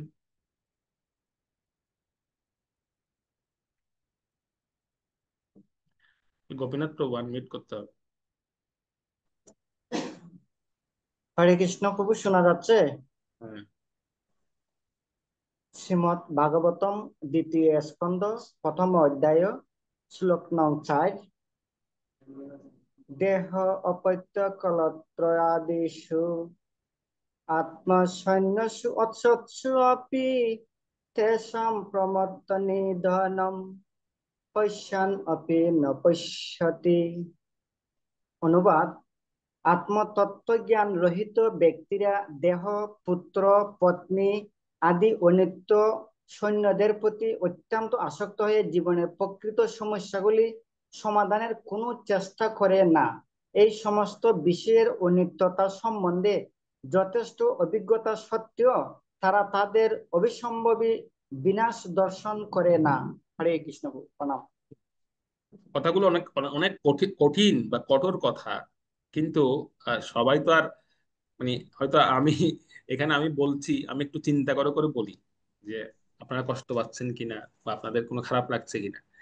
কিন্তু সুখদেব গোস্বামী তো তিনি সিদ্ধ পুরুষ, সন্ত মহাত্মা, উনি এত কিছু চিন্তা করছেন না। উনি বলছে দূর, কষ্ট পেলে কষ্ট পাক, আমি যেটা নিয়ম সেটাই বলে দেবো, যেটা বলার উচিত সেটা আমি বলছি। কত কঠোর কথা বলেছে দেখুন এখানে, যে আমাদের সম্বন্ধগুলোই কিন্তু আমাদের দুঃখের কারণ, সম্পর্কগুলোই আমাদের দুঃখের কারণ। আর কি কি সম্পর্ক সেগুলো আবার উল্লেখ করে দিয়েছেন। প্রথমটা হচ্ছে দেহ। এই দেহটা হচ্ছে সবচেয়ে বড় আসক্তির কারণ। আমাদের আসক্তি থেকেই তো দুঃখ বা কষ্টগুলো আসে। কত সাজাই আমরা দেহটাকে, আর সাজাই কেন? দেখানোর জন্য সাজাই। আর সবচেয়ে দেখানোর বিষয়টা তো প্রথমে আলোচনা করে যে ফেসবুক বা বিভিন্ন সামাজিক মাধ্যমগুলো, মানে কত সাজাচ্ছি, কত দেখাচ্ছি। এরপর আসে কি? এরপর আসে হচ্ছে পুত্র বা আহ, কন্যা বা পত্নী, এসব আদি এ সমস্ত বিষয়গুলো, যেগুলো হচ্ছে আমাদের আসক্তির মূল কারণ, যেখানেও আমরা আসক্ত হই। আর এই আসক্তি থেকে আমাদের দুঃখ বা আমাদের কষ্ট, সেই জিনিসগুলো আমরা প্রাপ্ত হই সেখান থেকে। কিন্তু এই এই আসক্তি থেকে মুক্ত হওয়ার প্রকৃত সমাধানটা আমরা কেউ খুঁজে বের করার চেষ্টা করি না। এটা হচ্ছে আমাদের সবচেয়ে বড় দুর্ভাগ্য, যে আমরা এখান থেকে মুক্ত হব কিভাবে এই আসক্তিগুলো থেকে। এগুলো কিন্তু প্রকৃত সমাধান আমরা কেউ বের করি না। অনুবাদে দেখুন, অনুবাদে এখানে বলা হয়েছে এইসব বিষয়গুলোকে সৈন্য বলে সম্বোধন করা হয়েছে। সৈন্য, সৈন্য মানে কি? যে আমরা কিন্তু সকলে একসঙ্গে যুদ্ধমঞ্চে অবতীর্ণ হয়েছে। একটু একটু রূপক ভাবে চিন্তা করুন। এই যে পুত্র, পত্নী, কন্যা, স্বামী, স্ত্রী, আমরা কিন্তু প্রত্যেকে আমরা কিন্তু একটা যুদ্ধ মঞ্চে দাঁড়িয়েছি প্রত্যেকে। সেজন্য এই সবগুলোকে সৈন্য বলে সংজ্ঞায়িত করা হয়েছে। যুদ্ধ মঞ্চে দাঁড়িয়ে যুদ্ধ, যুদ্ধ অলরেডি চলছে। আর এই যুদ্ধের সিস্টেমটা হচ্ছে কিরকম, যে জন্ম নেওয়ার সঙ্গে সঙ্গে কোনো ট্রেনিং প্রয়োজন নেই। জন্ম নিয়েছেন মানে যুদ্ধে চলে গেছেন। জন্ম নিচ্ছেন, যুদ্ধক্ষেত্রে পড়ে যাচ্ছি। জন্ম নিচ্ছি মানে যুদ্ধক্ষেত্রে পড়ে গেছে আমরা, সঙ্গে সঙ্গে যুদ্ধ। মানে একটা একটা একটা র্যান্ডম যুদ্ধ চলছে, তার মধ্যে আমরা জন্ম নিচ্ছি, তার মধ্যে আমাদের যুদ্ধ করতে হচ্ছে। সেখানে আমি একটা নিবৃত, একটা নির্জন স্থানে গিয়ে থাকবো বা একটা একটা একটা আশ্রয় পাবো, সেরকম কোনো স্থান নেই। যুদ্ধ করতে বাধ্যতামূলক। সেটা এমন এই জিনিসটা। এবং প্রতি পদে পদে এই যুদ্ধে হচ্ছে মৃত্যু ভয়, প্রতি পদে পদে আছে। সবচেয়ে বেশি হচ্ছে আমরা হারাবো এই যুদ্ধে, এটা আমাদের মাথায় রাখতে হবে। এই যুদ্ধে আমরা হারাবো বেশি। যারা মারা গেছেন আমাদের জীবন থেকে, যারা চলে গেছেন, তো ওনাদেরকে আমরা হারিয়েছি। তো এক সময় সবার পরিণতি এরকম হবে, এটা আমাদেরকে মেনে নিতে হবে। এবং এই সংগ্রামের রেজাল্ট কি? এই যুদ্ধ সংগ্রামের রেজাল্ট হচ্ছে এই সংগ্রামে আমরা কেউ বাঁচবো না, আমরা প্রত্যেকে মারা যাব। তো পুত্র বা পৌত্র, এমনও হতে পারে যে পুত্র বা পৌত্র আগেও চলে যেতে পারে। আমরা যারা বয়স্ক, বয়োবৃদ্ধ হয়েছি তারা যে আগে যাবে তা নয়। এমনও হতে পারে যে আমার পুত্র কন্যা অথবা আমার নাতি নাতনি এরাও আগে মরে যেতে পারে আমার আগে। এরকম হচ্ছে না? এরকম আমরা দেখতে পাচ্ছি, এরকম অহরহ হচ্ছে। তারাও আমাদের আগে চলে যেতে পারে। তো কিন্তু আশ্চর্যটা হচ্ছে এই, বা আমাদের দুর্ভাগ্যটা হচ্ছে এই, যে আমরা ভাবছি আমরা মরবো না, আমাদের মৃত্যু হবে না এই যুদ্ধে। আমরা চাইলে রোধ করতে পারবো এই মৃত্যুটাকে। এই যে আধুনিক বিজ্ঞান, জড়বিজ্ঞান, এগুলোর সাহায্যে আমরা আমাদের মৃত্যুটাকে রোধ করতে পারবো। আমার সঙ্গে এগুলো হবে না। আমি আমার চারপাশে দেখতে পাচ্ছি যে অহরহ মরছে, কিন্তু আমি ভাবছি যে আমার হবে না। অ্যাকচুয়ালি আমাদের চারপাশে যে যারা বেঁচে আছে, যাদেরকে আমরা দেখতে পাচ্ছি, এগুলো সব হচ্ছে জীবন্ত মৃতদেহ, হাঁটছে। প্রত্যেকে হচ্ছে জীবন্ত মৃতদেহ। আমাদের অনেকের, আমাদের সবারই মৃত্যু হয়ে গেছে। তো আমরা কিন্তু ভাবছি না যে আমার হবে, এটা আমরা ভাবছি না। এটা হচ্ছে আমাদের সবচেয়ে বড় দুর্ভাগ্যের এবং আশ্চর্যের বিষয়ও বটে। আর আমরা কি করি? আমরা আমরা চেষ্টা করছি যে আমরা এই জীবন্ত মৃতদেহগুলোকে সাজানোর চিন্তা করছি, সাজাচ্ছি, বিভিন্নভাবে সাজাচ্ছি আমরা। কত পরিকল্পনা করছি। তাৎপর্য প্রভুপাত লিখেছে, তাৎপর্যের একটু শেষ অংশে পড়বেন, মানব সমাজের জড় প্রগতি, ওখান থেকে একটু পড়ুন তো এটা, এই বিষয়টা। মানব সমাজের জড়প্রগতি মৃতদেহ সাজানোর মতো, সকলেই এক একটি মৃতদেহ, কেবল কয়েকদিনের জন্য নড়াচড়া করছে, অথচ সেই দেহটিকে সাজানোর জন্য মানব জীবনের সমস্ত শক্তির অপচয় করা হচ্ছে। ছিল সুখদেব গোস্বামী ভ্রান্ত মানুষদের প্রকৃত অবস্থা প্রদর্শন করে প্রতিটি মানুষের প্রকৃত কর্তব্য কি সেই সম্বন্ধে বিশ্লেষণ করেছেন। আত্মতত্ত্ব জ্ঞান বিহীন মানুষেরা বিপদগামী, কিন্তু যারা ভগবানের ভক্ত হওয়ার ফলে যথাযথভাবে পারমার্থিক জ্ঞান অর্জন করেছেন তারা কখনোই বিভ্রান্ত হন না। হুম। দেখুন, এখানে কিন্তু একটা জিনিস শিক্ষণীয়, সেটা হচ্ছে কি, আপনারা হয়তো ভাবতে পারেন তাহলে কি প্রভু গৃহস্থ আশ্রমের নিন্দা করা হয়েছে শাস্ত্রে? না, গৃহস্থ আশ্রমের নিন্দা করা হয়নি। এটা কখন, আমরা শেষের লাইন যদি একটু দেখি, সেখানে আমরা দেখতে পাই যে যারা ভগবানের ভক্ত হওয়ার ফলে যথাযথভাবে পারমার্থিক জ্ঞান অর্জন করেছেন তারা কখনোই বিভ্রান্ত হন না। এরা যে কোনো আশ্রমে থাকতে পারে, কিন্তু এরা বিভ্রান্ত হন না। তো শাস্ত্রে কিন্তু গৃহস্থ আশ্রমের নিন্দা করা হয়। বিষয়টা হচ্ছে আসক্তি ত্যাগ করাটা অনেক কঠিন আমাদের জন্য। দুঃখটা আসে মূলত এই আসক্তি থেকে। তো সেই আসক্তিটা ত্যাগ করার কথা বলা হচ্ছে। ঠিক আছে? একজন ব্যক্তি রাস্তায় বসে কান্না করছেন, তো কান্না করার কারণ, একজন সাধু ব্যক্তি সেই রাস্তার পাশ দিয়ে যাচ্ছিলেন, তো তিনি জিজ্ঞেস করলেন যে কেন কাঁদছেন আপনি? তো তখন সেই ব্যক্তিটা বলছে যে আমার একটা সময় আমার মানে আমি ছোট ছিলাম, তো ছোট থেকে আমি অনেক কষ্ট করে বড় হয়েছি, মানুষ হয়েছি। আমার পরিবার চিন্তা করছিল যে ছেলেটা বড় হয়েছে, এখন ছেলেটাকে বিয়ে দেওয়া দরকার। তো বিয়ে করিয়েছে আমাকে, কিন্তু আমার বিয়ে করার বেশ কিছু বছর ধরে আমার কোনো সন্তান সন্ততি হচ্ছিল না। তো বহু কষ্টে আমার একটা সন্তান হয়েছে। যখন সন্তান হয়েছে তো খুব খুশি, মনে করছি হয়তো জীবনে আনন্দ আসবে। তো সন্তান ধীরে ধীরে বড় হচ্ছে, সন্তান লালন পালন করলাম। করার পরে যে সন্তানের কাছ থেকে আমি চিন্তা করেছি যে আমি সুখ পাবো বা আমি একটা শান্তি পাবো, তাকে বিয়ে করালাম। আর তাকে বিয়ে করানোর পর পরে সেই সন্তানই, যার জন্য আমি এত কষ্ট ভোগ করেছি, যার জন্য আমি কত কান্না করেছি একটা সন্তানের জন্য, সে সন্তানই আমাকে ঘর থেকে বের করে দিয়েছে। সেজন্য আমি এই রাস্তার ধারে বসে আমি কান্না করছি যে আমার জীবনটা কি, আমার জীবনটা ছোট থেকে আমি কষ্ট পেয়ে বড় হয়েছি, শেষ সময় এসে আমি একটু শান্তি পাবো বা সুখ পাবো ভাবছিলাম, কিন্তু সন্তানের কাছ থেকে এরকম তিরস্কার পেলাম। তখন সাধু বলছে ভালো কথা, চলো আমার সঙ্গে মন্দিরে চলো, যেহেতু তুমি সংসার জীবনে অত্যন্ত কষ্ট পেয়েছো, তোমার জন্য আশ্রম জীবনে অত যথার্থ, তুমি আমার সঙ্গে মন্দিরে চলো। তখন সঙ্গে সঙ্গে সেই ব্যক্তি বলছে, না না না, মন্দিরে যাবো না, আমি মন্দিরে কেন যাবো? আমি আমি আমার ছেলে, আমি সন্তানের থেকে কষ্ট পাই, কিন্তু সন্তানকে ত্যাগ করে কিভাবে যাবো? সেটা ত্যাগ করতে পারবো না। তো আসক্তিটা ত্যাগ করা আসলে অনেক কঠিন বিষয়। আমরা অনেক সময় দুঃখ কষ্ট এসব পাওয়ার পরেও আমরা এই আসক্তি থেকে বেরিয়ে আসতে পারি না। সেই জিনিসটাকে এখানে বলা হচ্ছে, সেই জিনিসটা ত্যাগ করা, এটাই হচ্ছে প্রকৃত আত্মতত্ত্বের জ্ঞান লাভ করা। তো এই থেকে পরিত্রাণের জন্য শিল সুখদেব গোস্বামী বা তিনি তিনটি কার্যের কথা বলেছেন। শ্লোক নাম্বার 5-এ তিনি বলছেন পরীক্ষিত মহারাজকে যে আমাদের এই আসক্তি থেকে মুক্ত হওয়ার জন্য তিনটি কাজ করা উচিত। 5 নম্বর শ্লোক, আমরা যাই 5 নম্বর শ্লোকটা।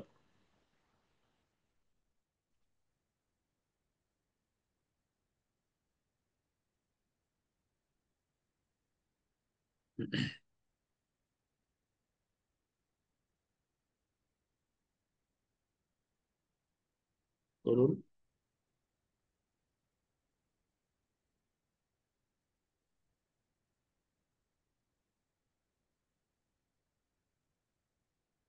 হরে কৃষ্ণ মাতা, শোনা যাচ্ছে না?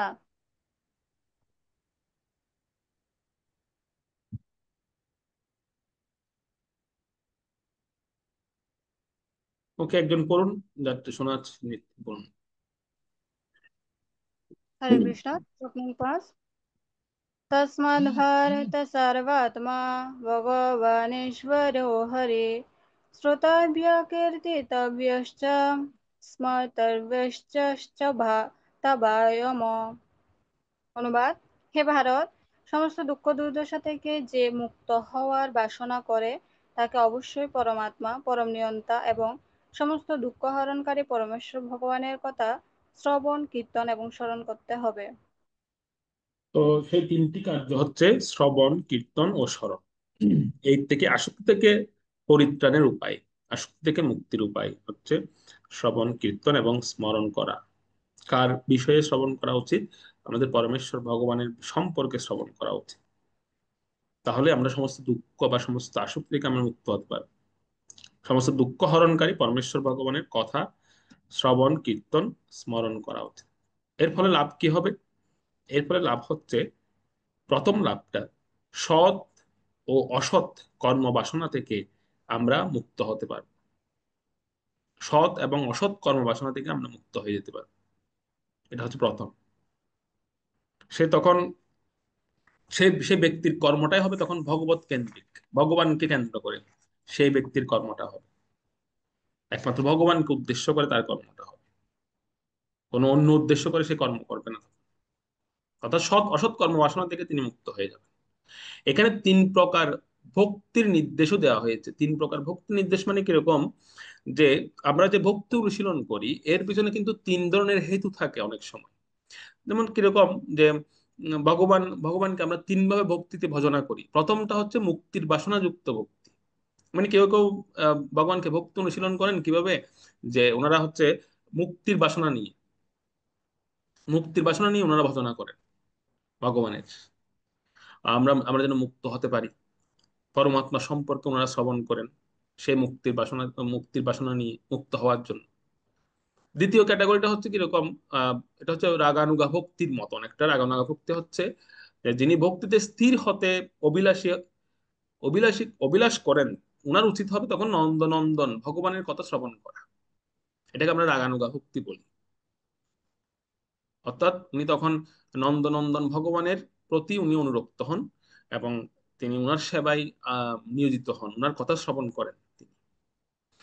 আরেকটা আরেকটা ধরনের ভক্তি হচ্ছে বৈদিক ভক্তি। বৈদিক ভক্তিটা কেমন, যে যিনি হচ্ছে আম, আহ, ভগবানকে অত্যন্ত পরমেশ্বর জেনে, অর্থাৎ সমস্ত অভয়ের কারণ স্বরূপ জেনে তিনি পরম পুরুষকে ভজনা করেন, ঈশ্বর সম্পর্কে ভজনা করে উনার সম্পর্কে শ্রবণ করেন, যেটা আমরা বৈদিক ভক্তির মাধ্যমে আমরা করি। এই তিনটা ক্যাটাগরিতে একজন ব্যক্তি শ্রবণ করেন ভগবত সম্পর্কে। কেউ কেউ মুক্তির বাসনাযুক্ত ভাব নিয়ে, কেউ কেউ রাগানুগা ভাব নিয়ে, আবার কেউ কেউ বৈধি ভাব নিয়ে ভগবানের কথা শ্রবণ করে। সেজন্য এখান থেকে একটা জিনিস উপলব্ধ হয় এই শ্লোক থেকে, যে প্রথম যে যে অঙ্গটা আমাদের সামনে আসে, প্রথম যে অঙ্গটা আমাদের করা উচিত সেটা হচ্ছে শ্রবণ। যে কোনো মূল্যে হোক, যে কোনো ভাব নিয়ে হোক, প্রথম বিষয়টা হচ্ছে শ্রবণ করা। প্রথম, এটা সর্বপ্রথম এখান থেকে আমরা দেখা যায়। এবং শ্রবণটা আমাদেরকে অন্তিমে স্মরণ পন্থায় নিয়ে যাবে, স্মরণের দিকে নিয়ে যাবে শ্রবণ। যেমন প্রহ্লাদ মহারাজ, উনি মাতৃগর্ভে শুনেছিলেন ভগবত প্রসঙ্গে, আর সেই শ্রবণটা ওনাকে মানে অন্তিমে স্মরণে নিয়ে গিয়েছিল, স্মরণ পন্থায় নিয়ে গিয়েছিল। আর এই এই স্মরণ পন্থায় যেতে পারা পরম পরম উদ্দেশ্য যে জীবের, অর্থাৎ আমাদের প্রত্যেক জীবের অন্তিম সময়ে মানে কি স্মরণে আসছে, এটা কিন্তু অত্যন্ত গুরুত্বপূর্ণ বিষয়। অ্যাকচুয়ালি স্মরণ পন্থায় যাওয়াটাই হচ্ছে আমাদের প্রকৃত বিষয়। শ্রবণটা এই জন্যই করা হয় যেন আমাদের অন্তিম সময়ে আমাদের স্মরণে আসে, যে বিষয় আমরা শুনছি সেটা যেন আমাদের স্মরণে আসে। এই জন্যই কিন্তু আমরা শ্রবণ করি। এটা সকলের জন্য, এটা শুধু একটা শ্রেণীর জন্য নয়। সে প্রসঙ্গটা বলা হচ্ছে 6 নম্বর শ্লোকে। 6 নম্বর শ্লোকে আমরা যাই, 6 নম্বর শ্লোক।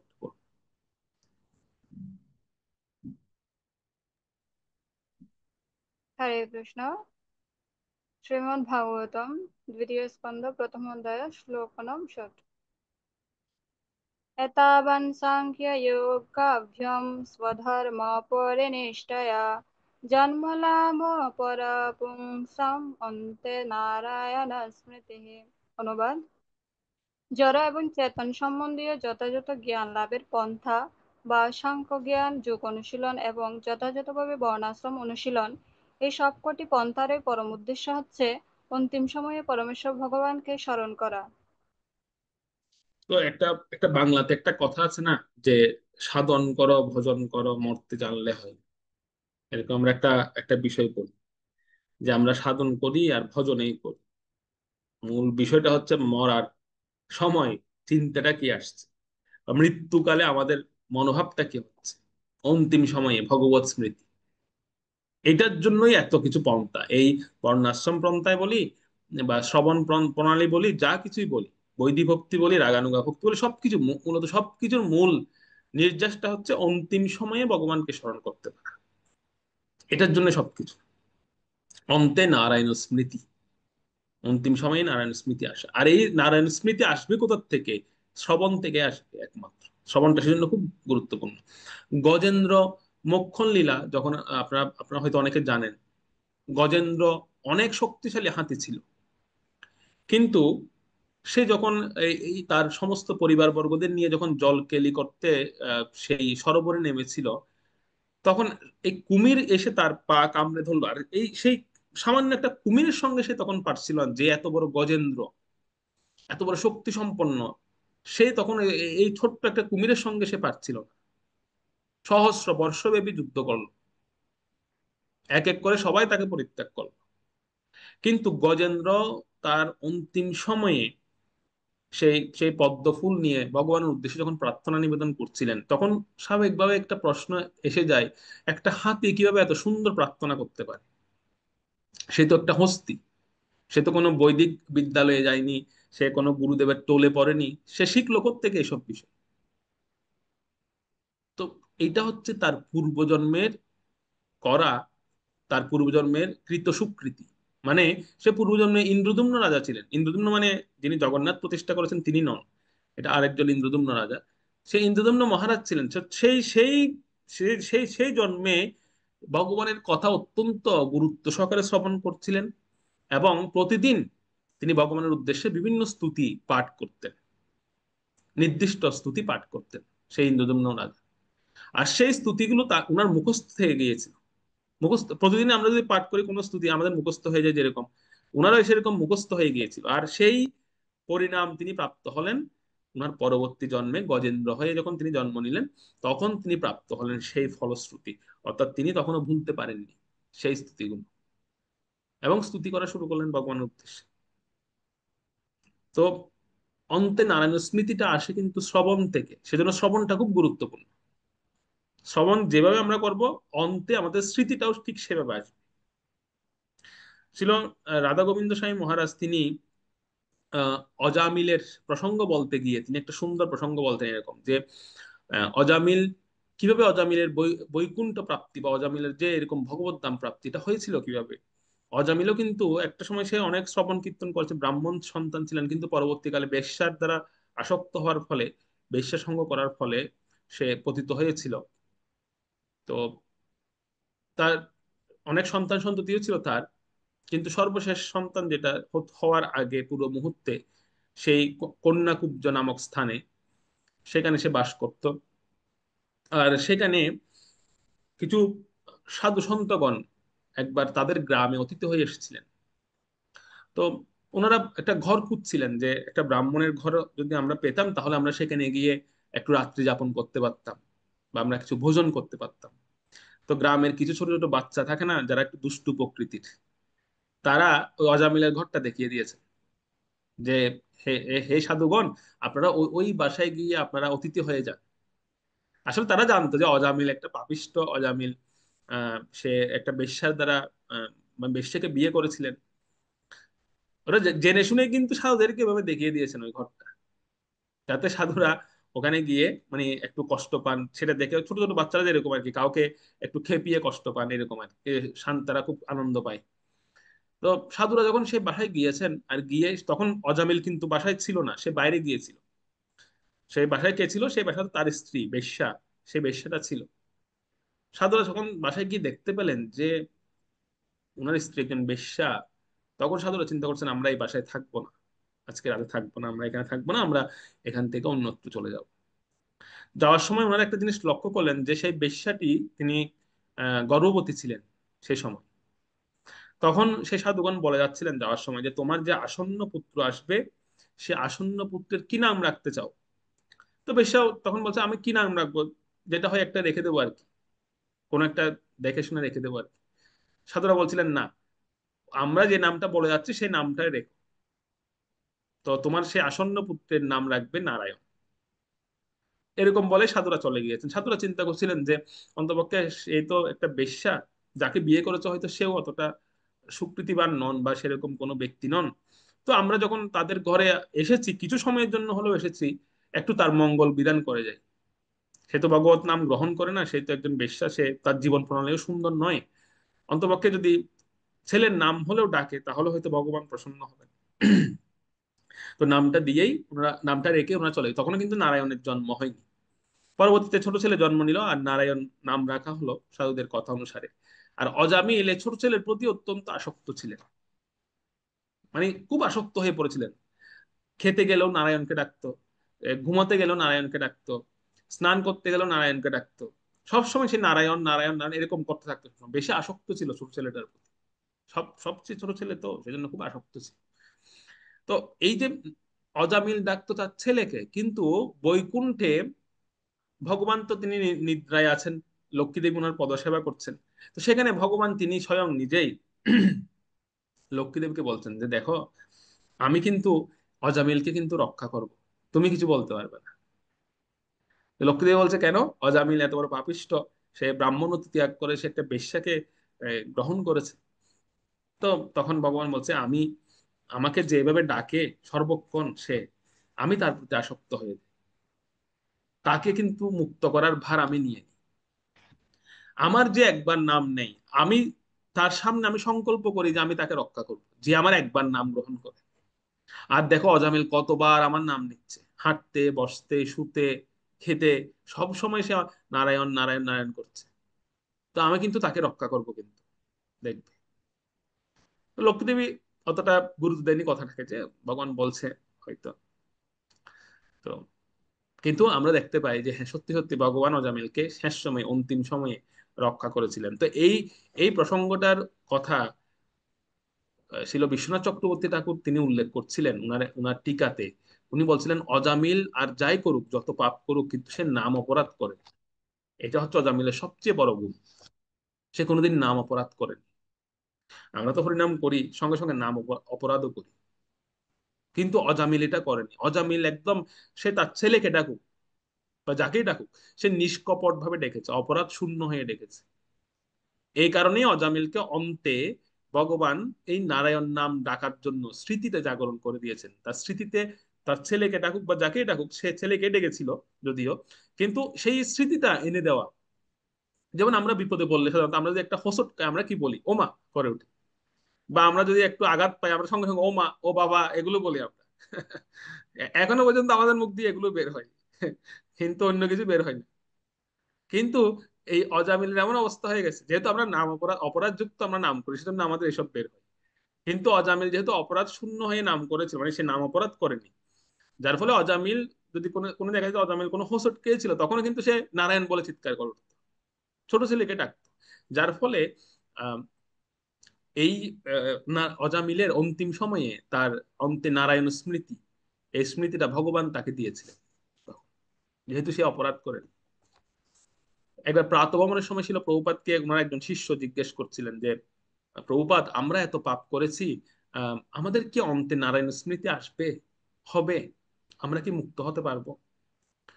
প্রভুপাদ বললেন, সাথে সাথে হতে পারবে, 1 সেকেন্ডে হতে পারবে, বেশি সময় লাগবে না। তখন ওই শিষ্যটা খুব খুশি হয়ে গেছেন, বলছে জয় ছিল প্রভুপাদ। তখন প্রভুপাদ বলছে, এটাও শুনে রাখো যে সাথে সাথে হতে পারবে ঠিকই, তবে তোমাকে যে ডিউটি গুলো দেওয়া হয়েছে সেই ডিউটি গুলো যথাযথভাবে পালন করতে হবে, তাহলে তুমি সাথে সাথে হতে পারবে। তোমাকে যে আমি ডিউটি দিয়েছি, সেই ডিউটি গুলো যথাযথভাবে পালন করতে হবে, তাহলেই সাথে সাথে হতে পারবে, না হলে সাথে সাথে হতে পারবে না। এটাও মনে রাখতে হবে। জম্মু কাশ্মীরের একটা ঘটনা আছে, মানে খুব আহ, বেশ কিছু আগে আগে এই ঘটনাটা ঘটেছিল, যে সেখানে অন্য ধর্মাবলম্বী 4 জন ব্যক্তি, তারা আসলে ট্রাকে করে যাচ্ছিলেন।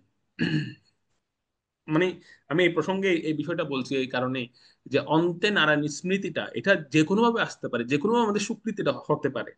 তবে সবচেয়ে বড় স্বীকৃতিটা আমাদের হয় যদি আমরা কোনো সাধু মহাত্মা বা কোনো ভক্ত সঙ্গ করি, ভক্তের আশ্রয় গ্রহণ করি, তাহলে আমাদের অন্তে নারায়ণ নারায়ণ স্মৃতি আসবে, এটা 100% গ্যারান্টি, যদি আমরা একদম নিষ্কপটভাবে কোনো ভক্তের আশ্রয় গ্রহণ করি। তো সেই জম্মু কাশ্মীরে 4 জন ব্যক্তি, অন্য ধর্মাবলম্বী ব্যক্তি, ওনারা ট্রাকে করে যাচ্ছিলেন। তো সেদিনটা একাদশী ছিল। একাদশী থাকার ফলে ওনারা খুব ভোরে ভোরে বেরিয়ে গেছেন ট্রাকে করে। তো ওনারা কিছু ভোজন করেননি। তো ওনারা যাচ্ছিলেন, খুব প্রচুর ঝড় বৃষ্টি হচ্ছিল। ওনারা কোনো জায়গায় কোনো দোকানও খোলা ছিল না, যার ফলে ওনারা সারা দিন ধরে কোনো কিছু খেতে পারেনি। তো রাত্রিবেলা ওনারা চিন্তা করছেন যে এখন তো রাত হয়ে গেছে, একটা ধর্মশালায় আমরা আশ্রয় নিই, কারণ প্রচুর বৃষ্টি হচ্ছে। তো ওনারা রাত্রে গাড়িটা থামিয়ে একটা বড় ধর্মশালায় ওনারা আশ্রয় গ্রহণ করেছে। আর ওখানে প্রবেশ করে ওনারা দেখতে পাচ্ছে যে ওখানে যে রুমে ওনারা মানে ঘুমাবেন, সেই রুমে একটা তুলসী দেবীর বৃক্ষ সেখানে আছে। একটা তুলসী দেবীর বৃক্ষ সেখানে আছে। তো 4 জনেই সেখানে শুয়ে পড়েছেন, সেই তুলসী গাছের নিচে ওনারা শুয়ে পড়েছেন রাত্রিটা যাপন করার জন্য। আর সে রাতের বেলা যমদূতরা এসেছে ওনাদেরকে নেওয়ার জন্য। মানে সেই দিনটা হচ্ছে ওনাদের শেষ দিন আর কি। যমদূত এসেছে ওনাদেরকে নিয়ে যাওয়ার জন্য। আর রাতে প্রচুর 2 জনের মধ্যে, মানে তাদের মধ্যে সংঘর্ষ হলো, যমদূতের সঙ্গে সেই ব্যক্তিদের সঙ্গে সংঘর্ষ, টানাটানি শুরু হয়ে গেছে। যমদূত টানছে তাদেরকে, চলো চলো চলো, আর তারা যাচ্ছে না। তো পরবর্তীতে যখন যমদূতের সঙ্গে তো আর ওরা পারবে না, যমদূত অত্যন্ত শক্তিশালী, যমদূত জোরে জোরে টানছে তাদেরকে, তখন ওই 4 জনে কি করেছে, সেই তুলসী বৃক্ষটাকে হাত দিয়ে চেপে ধরে রেখেছে এক হাতে, আর এক হাতে তাদেরকে যমদূত টানছে। একদিকে তুলসী গাছটাকে ধরে রেখেছে, আর একদিকে তাদেরকে যমদূতটা টানছে। তো পরে যমদূতেরা যখন তুলসী বৃক্ষটা ধরে ফেলেছে, টাচ করেছে জোরে, তখন যমদূতরা আর তাদেরকে নিতে পারেনি, যমদূতরা চলে গিয়েছে। যমদূত ছেড়ে দিয়েছে সঙ্গে সঙ্গে যমদূত তাদের। তো পরের দিন ভোরবেলা তারা উঠে 4 জনে বলা বলি শুরু করেছে, কি ব্যাপার, এরকম এরকম হওয়ার কারণ কি? তখন 4 জনে একজন একজনকে বলছে, তুমিও দেখেছো? বলছে, হ্যাঁ আমিও দেখেছি, এরকম বিভৎস আহ, কিছু ব্যক্তি এসে আমাদেরকে টানছে, কোথায় নিয়ে যেতে যাচ্ছে বুঝতে পারছি না। কিন্তু আমি কালকে রাতে এই বৃক্ষটাকে জোরে হাত দিয়ে ধরেছিলাম, এবং ওই বৃক্ষটা টাচ করার সঙ্গে সঙ্গে ওই 4 জন ব্যক্তি আমাকে আমাকে ছেড়ে দিয়েছে, আমাকে আর নেয়নি। তো পরে সেই ধর্মশালার যিনি প্রধান ছিলেন, সাধু, তিনি তখন তাদেরকে বললেন, যখন ওনার কাছে গিয়ে এই বিষয়টা বললেন, তখন উনি তাদেরকে বলেন, তোমরা কি গতকালকে কিছু আহার্য গ্রহণ করেছিলে? বলছে, না আমরা কিছু আহার গ্রহণ করিনি। তো বলছিল কালকে একাদশী তিথি ছিল, আর এই একাদশী তিথিতে তোমরা একদম সম্পূর্ণ নিরাহার ছিলে, এবং তোমরা সর্বোপরি তুলসী মহারানীকে আশ্রয় গ্রহণ করেছি। যে বৃক্ষটাকে তোমরা ধরেছো না, এটা অন্য কোনো বৃক্ষ নয়, এটা হচ্ছে তুলসী মহারানীর একটি বৃক্ষ। আর এই একাদশী ব্রত প্লাস তুলসী দেবীর আশ্রয় গ্রহণ করেছো, সেজন্য তোমাদের কালকে মৃত্যু আসন্ন ছিল, সেই আসন্ন মৃত্যুটাও টলে গেল তোমাদের, সেই মৃত্যুটা হয়নি। যমদূত এসেছিল তোমাদের চারজনকে নেওয়ার জন্য, কিন্তু তোমরা বেঁচে গেছো শুধুমাত্র একাদশী ব্রত এবং এই তুলসী মহারানীর মতো একজন মহান ভক্তের আশ্রয় গ্রহণ করার ফলে। তো অন্তে নারায়ণ স্মৃতি আসা বা এই এই বিষয়টা, এটা কিন্তু মানে এটা কিন্তু অতটা সহজ নয়, কারণ অন্তিম সময়ে আম, আমাদের যে পরিস্থিতিটা হয়, অর্থাৎ আমাদের যে নবদ্বার, সেই নবদ্বারের মানে কোন দিক দিয়ে আমাদের প্রাণবায়ুটা বের হবে, সেই সময়টা যখন উপস্থিত হয়, তখন কিন্তু খুব কঠিন একটা পরিস্থিতির মধ্যে দিয়ে একটা একটা জীবাত্মা যায়। তখন কিন্তু নারায়ণ স্মৃতি আনা বা আসাটা খুব কঠিন বিষয়। সেজন্য আমাদের সর্বোপরি কোন একজন ভক্তের আশ্রয় গ্রহণ করতে হবে, যে ভক্তের আশ্রয় এখানে পরীক্ষিত মহারাজ গ্রহণ করেছেন। শেষ সময়ে এসে তিনি সুখদেব গোস্বামী পাদের মতো একজন শুদ্ধ মহাত্মার আশ্রয় গ্রহণ করেছিলেন। সেজন্য শিল সুখদেব গোস্বামী পাদ তিনি নিজের কথা বলবেন এখন, যে মহারাজ, আপনাকে কেন আমি এই অন্তিম সময়ে নারায়ণ স্মৃতির কথা বলছি, সেটা আমি আপনাকে শোনাই। আমার জীবনের কয়েকটা বিষয় আপনার সঙ্গে আমি শেয়ার করছি, যে একটা সময় আমিও না এরকম জ্ঞানী ছিলাম, নির্বিশেষবাদী ছিলাম। আমি আমি ভগবত তত্ত্বের যে সাকার রূপ, সেটা আমি বিশ্বাস করতাম না। আর আমি আনন্দ খুঁজছিলাম সব জায়গায়। আমি নির্বিশেষ ব্রহ্মের আরাধনা করে আনন্দ খুঁজে বেড়াচ্ছিলাম, সব জায়গায় ইতস্তত ভ্রমণ করছিলাম। কিন্তু পেলাম কি? কি করে আমি আনন্দ পেলাম, সে প্রসঙ্গটা তিনি 7 নম্বর শ্লোকে বলতেন। 7 নম্বর শ্লোকের অনুবাদটা শ্লোকটা পড়ুন। আমরা 7 নম্বর শ্লোক। হরে কৃষ্ণ। শ্রীমদ্ ভাগবতম দ্বিতীয় স্কন্ধ প্রথম অধ্যায় ভগবত উপলব্ধি প্রথম শ্লোক। শ্লোক 7। প্রায়েণ মুনয় রাজন নিবৃত্ত হবিবিষেদতঃ নর্বিণ্যতা অমন্তে স্ম গুণ অনুপতনে হরে। অনুবাদ: হে মহারাজ পরীক্ষিত, সব রকম বিধিনিষেধের অতীত সর্বশ্রেষ্ঠ মুনিগণ ভগবানের মহিমা কীর্তন করার মাধ্যমে অপাকৃত আনন্দ আস্বাদন করেন। হরে কৃষ্ণ। হুম এটা তিনি নিজে বলছিলেন যে আমি একটা সময় আমিও কিন্তু এই জ্ঞান এবং নির্বিশেষ ব্রহ্মের আরাধনা করতাম, মানে আরাধনা করেছিলাম, এবং আমি আনন্দ খুঁজে বেড়াচ্ছিলাম যে কোথায় গেলে আনন্দ পাবো, কোথায় গেলে আনন্দ পাবো, আমি আমি খুঁজছিলাম। কিন্তু বিভিন্ন জায়গায় ঘোরার পরও আমি যখন আনন্দ পাচ্ছিলাম না, আনন্দ নামক বস্তুটাই খুঁজে পাচ্ছিলাম না। তো তিনি তখন আনন্দটা কোথায় খুঁজে পেলেন, সেই প্রসঙ্গটা এখানে বলছিলেন। আসলে আনন্দ জিনিসটাই কি, একটা একটা বিষয় হচ্ছে কি, আগে আমাদেরকে বুঝতে হবে আনন্দ বস্তুটা কি। আনন্দ বস্তুটা হচ্ছে এমন যে বৈরী পরিবেশেও সেই ব্যক্তিটা পরিবেশটাকে বৈরী বলে মনে না করা। যেমন ধরুন অনেক সময় হয় কি, যখন যখন বিশেষ করে হয় কি, অনেক সময় দেখবেন যখন আপনি কোথাও পাঠ দিতে গিয়েছেন, ধরুন আপনি কোথাও ভগবানের কথা বলছেন, প্রথম দিকে দেখবেন অনেক কিছু মানে অব্যবস্থাপনা থাকে সেখানে। যেমন ধরুন ফ্যান নেই, আপনার খুব গরম লাগছে, মানে যখন আপনি কথা বলতে যাবেন তখন প্রথমে অনেক রকমের এরকম বিষয়গুলো থাকে, মানে ফ্যান থাকে না, খুব গরম থাকে, তারপরে আরো আরো বিভিন্ন ধরনের বিষয় থাকে। কিন্তু যখন আপনি একবার ভগবানের কথা বলা শুরু করবেন, তখন দেখবেন আর এই বিষয়গুলো আপনার আর মনে হচ্ছে না, মালুম হচ্ছে না। এরকম আপনাদের কারো অনুভূতি হয়েছে কিনা জানি না, এরকম কিন্তু অনেক সময় হয়। যখন আপনি ভগবানের কথা কারোর সঙ্গে বলছেন, তখন দেখবেন যে সেখানে গরম কি ঠান্ডা কি সেই বিষয়গুলো আর আপনার অনুভব হবে না। এইটি হচ্ছে আনন্দ। বা যখন আপনি ধরুন হরিকথা শ্রবণে এসেছেন, প্রথম দিকে আপনি দেখতে পাচ্ছেন স্থানটা অনেক কোলাহলপূর্ণ, খুব গরম অনুভব হচ্ছে, কিন্তু যখন হরি কথা শুরু হয়ে যাবে, আপনি যখন বক্তার কাছ থেকে শুনবেন, তখন আর এসব বিষয়ে আপনার অনুভব হবে না। তখন যেন মনে হবে কোথায় হারিয়ে গেলাম, কোথায় হারিয়ে গেলাম। এইটির নাম হচ্ছে আনন্দ। বক্তা শ্রোতা উভয়ই আনন্দ পান। তো এখানে সুখদেব গোস্বামীপাদ বলছিলেন যে আমি একটা সময় ধরে খুব উদ্গ্রীব হয়ে আমি এদিক সেদিক ঘুরছিলাম আনন্দের খোঁজে, নির্বিশেষ ব্রহ্মের আরাধনা করছিলাম, কিন্তু এক কিছু কাঠুরিয়াদের কাছ থেকে আমি কিছু শ্লোক শুনে, মানে আমি আমার কাছে একটু মানে, একটু একটু হঠাৎ করে একটু যেন কেমন অনুভব হলো, যে সেই কাঠুরিয়ারা এমন দুটি শ্লোক উচ্চারণ করলেন যে দুটো শ্লোক শুনে আমার আমার মনে হলো আমি যে জিনিসটাকে খুঁজছিলাম, মনে হয় সেই জিনিসটা আমাকে ডাকছে, সেই বিষয়টা আমাকে ডাকছে। এটা তিনি বলছিলেন পরীক্ষিত মহারাজকে। কিছু কাটুরিয়াদের কাছ থেকে আমি কিছু জিনিস শুনলাম, আর শুনে আমি খুব উদ্গ্রীব হয়ে পড়লাম, আমি খুব ব্যতিব্যস্ত হয়ে পড়লাম, এবং আনন্দ বস্তুতে আমি খুঁজছিলাম তখন। তো এই এই এই এই আরো যখন আমি কোথায় পাবো এই জিনিসটা, বা কার কাছে গেলে পাবো, তখন সেই কাঠুরিয়ারা আমাকে একজন ব্যক্তিকে দেখিয়ে দিলেন, এবং তারা বললেন যে আপনি যে সম্পর্কে শুনতে চাচ্ছেন আমরা এতটুকুই জানি, আমাদের আর বেশি কিছু জানা নেই।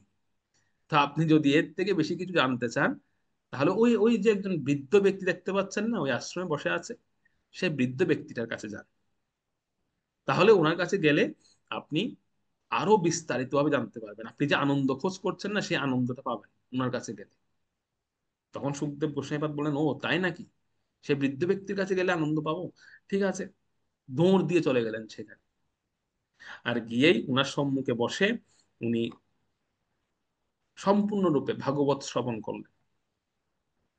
সম্পূর্ণরূপে তিনি ভাগবত অধ্যয়ন করলেন, ভাগবত শ্রবণ করে পরমানন্দ লাভ করলেন। এবং সেই সময়টা কখন এবং কি করেছিলেন সেই প্রসঙ্গটা আমরা জানতে পারবো পরবর্তী 8 নম্বর শ্লোকে। তবে আশ্চর্যের বিষয় হচ্ছে সুখদেব গোস্বামীপাদ বললেন যে, হে মহারাজ পরীক্ষিত, আমি যতদিন ভাগবত অধ্যয়ন করেছি ততদিন পর্যন্ত আমি জানতাম না এই সেই বৃদ্ধ লোকটি আমার বাবা। তো একদিন মানে ভাগবত কথা প্রায় শেষ পর্যায়ে এসে গেছে, তখন আমি জানতে পারলাম যে আমি যার কাছ থেকে বসে ভাগবত শুনেছি তিনি হচ্ছেন আমার বাবা, আর কেউ না। মানে দেখুন, বিষয়টা হচ্ছে এরকম, উনি উনি তো জন্মের পরে বাবাকে দেখেননি, দৌড় দিয়েছেন। মার মার মার গর্ভ থেকে বের হওয়া মাত্রই তিনি দৌড় দিয়েছেন। সুখদেব গোস্বামী পেছন থেকে বাবা ডাকছে ছেলেকে, বাবা চিৎকার করছে ছেলেকে, পুত্র পুত্র হা পুত্র হা পুত্র বলে চিৎকার করছিলেন ব্যাসদেব, কিন্তু একবারও ব্যাসদেবের দিকে ফিরে তাকাননি, একবারও দেখেননি যে আমার বাবাটা কেমন দেখতে, কেমন। তো চিনবেন কি করে বাবাকে? কাটুরিয়ারা বলেছে যে ওই বৃদ্ধ লোকটা আরো আরো অনেক কিছু জানে, তুমি তার কাছে যাও, তার কাছে গেলে তুমি আরো বিস্তারিত জানতে পারবে যে বিষয়ে তুমি জানতে চাচ্ছ। তো তুমি সেখানে চলে যাও। সেজন্য উনি দৌড়ে চলে গেছেন। আর ব্যাসদেব জি তিনি প্রথমে পরিচয় দেননি, তিনি ভাগবত কথা বললেন, ভাগবত কথা বলে গেলেন অপ্রাকৃত হবে। শেষ সময়ে গিয়ে পরিচয় দিলেন যে আমি তোমার সেই হতভাগ্য পিতা যাকে পরিত্যাগ করে তুমি চলে গিয়েছে। কিন্তু ভাগবত কথার সেই অমৃত এতটাই শক্তিশালী যে আসলে সেই বন্ধনটা তখন আর সুখদেব গোস্বামীকে মানে বাঁধতে পারে।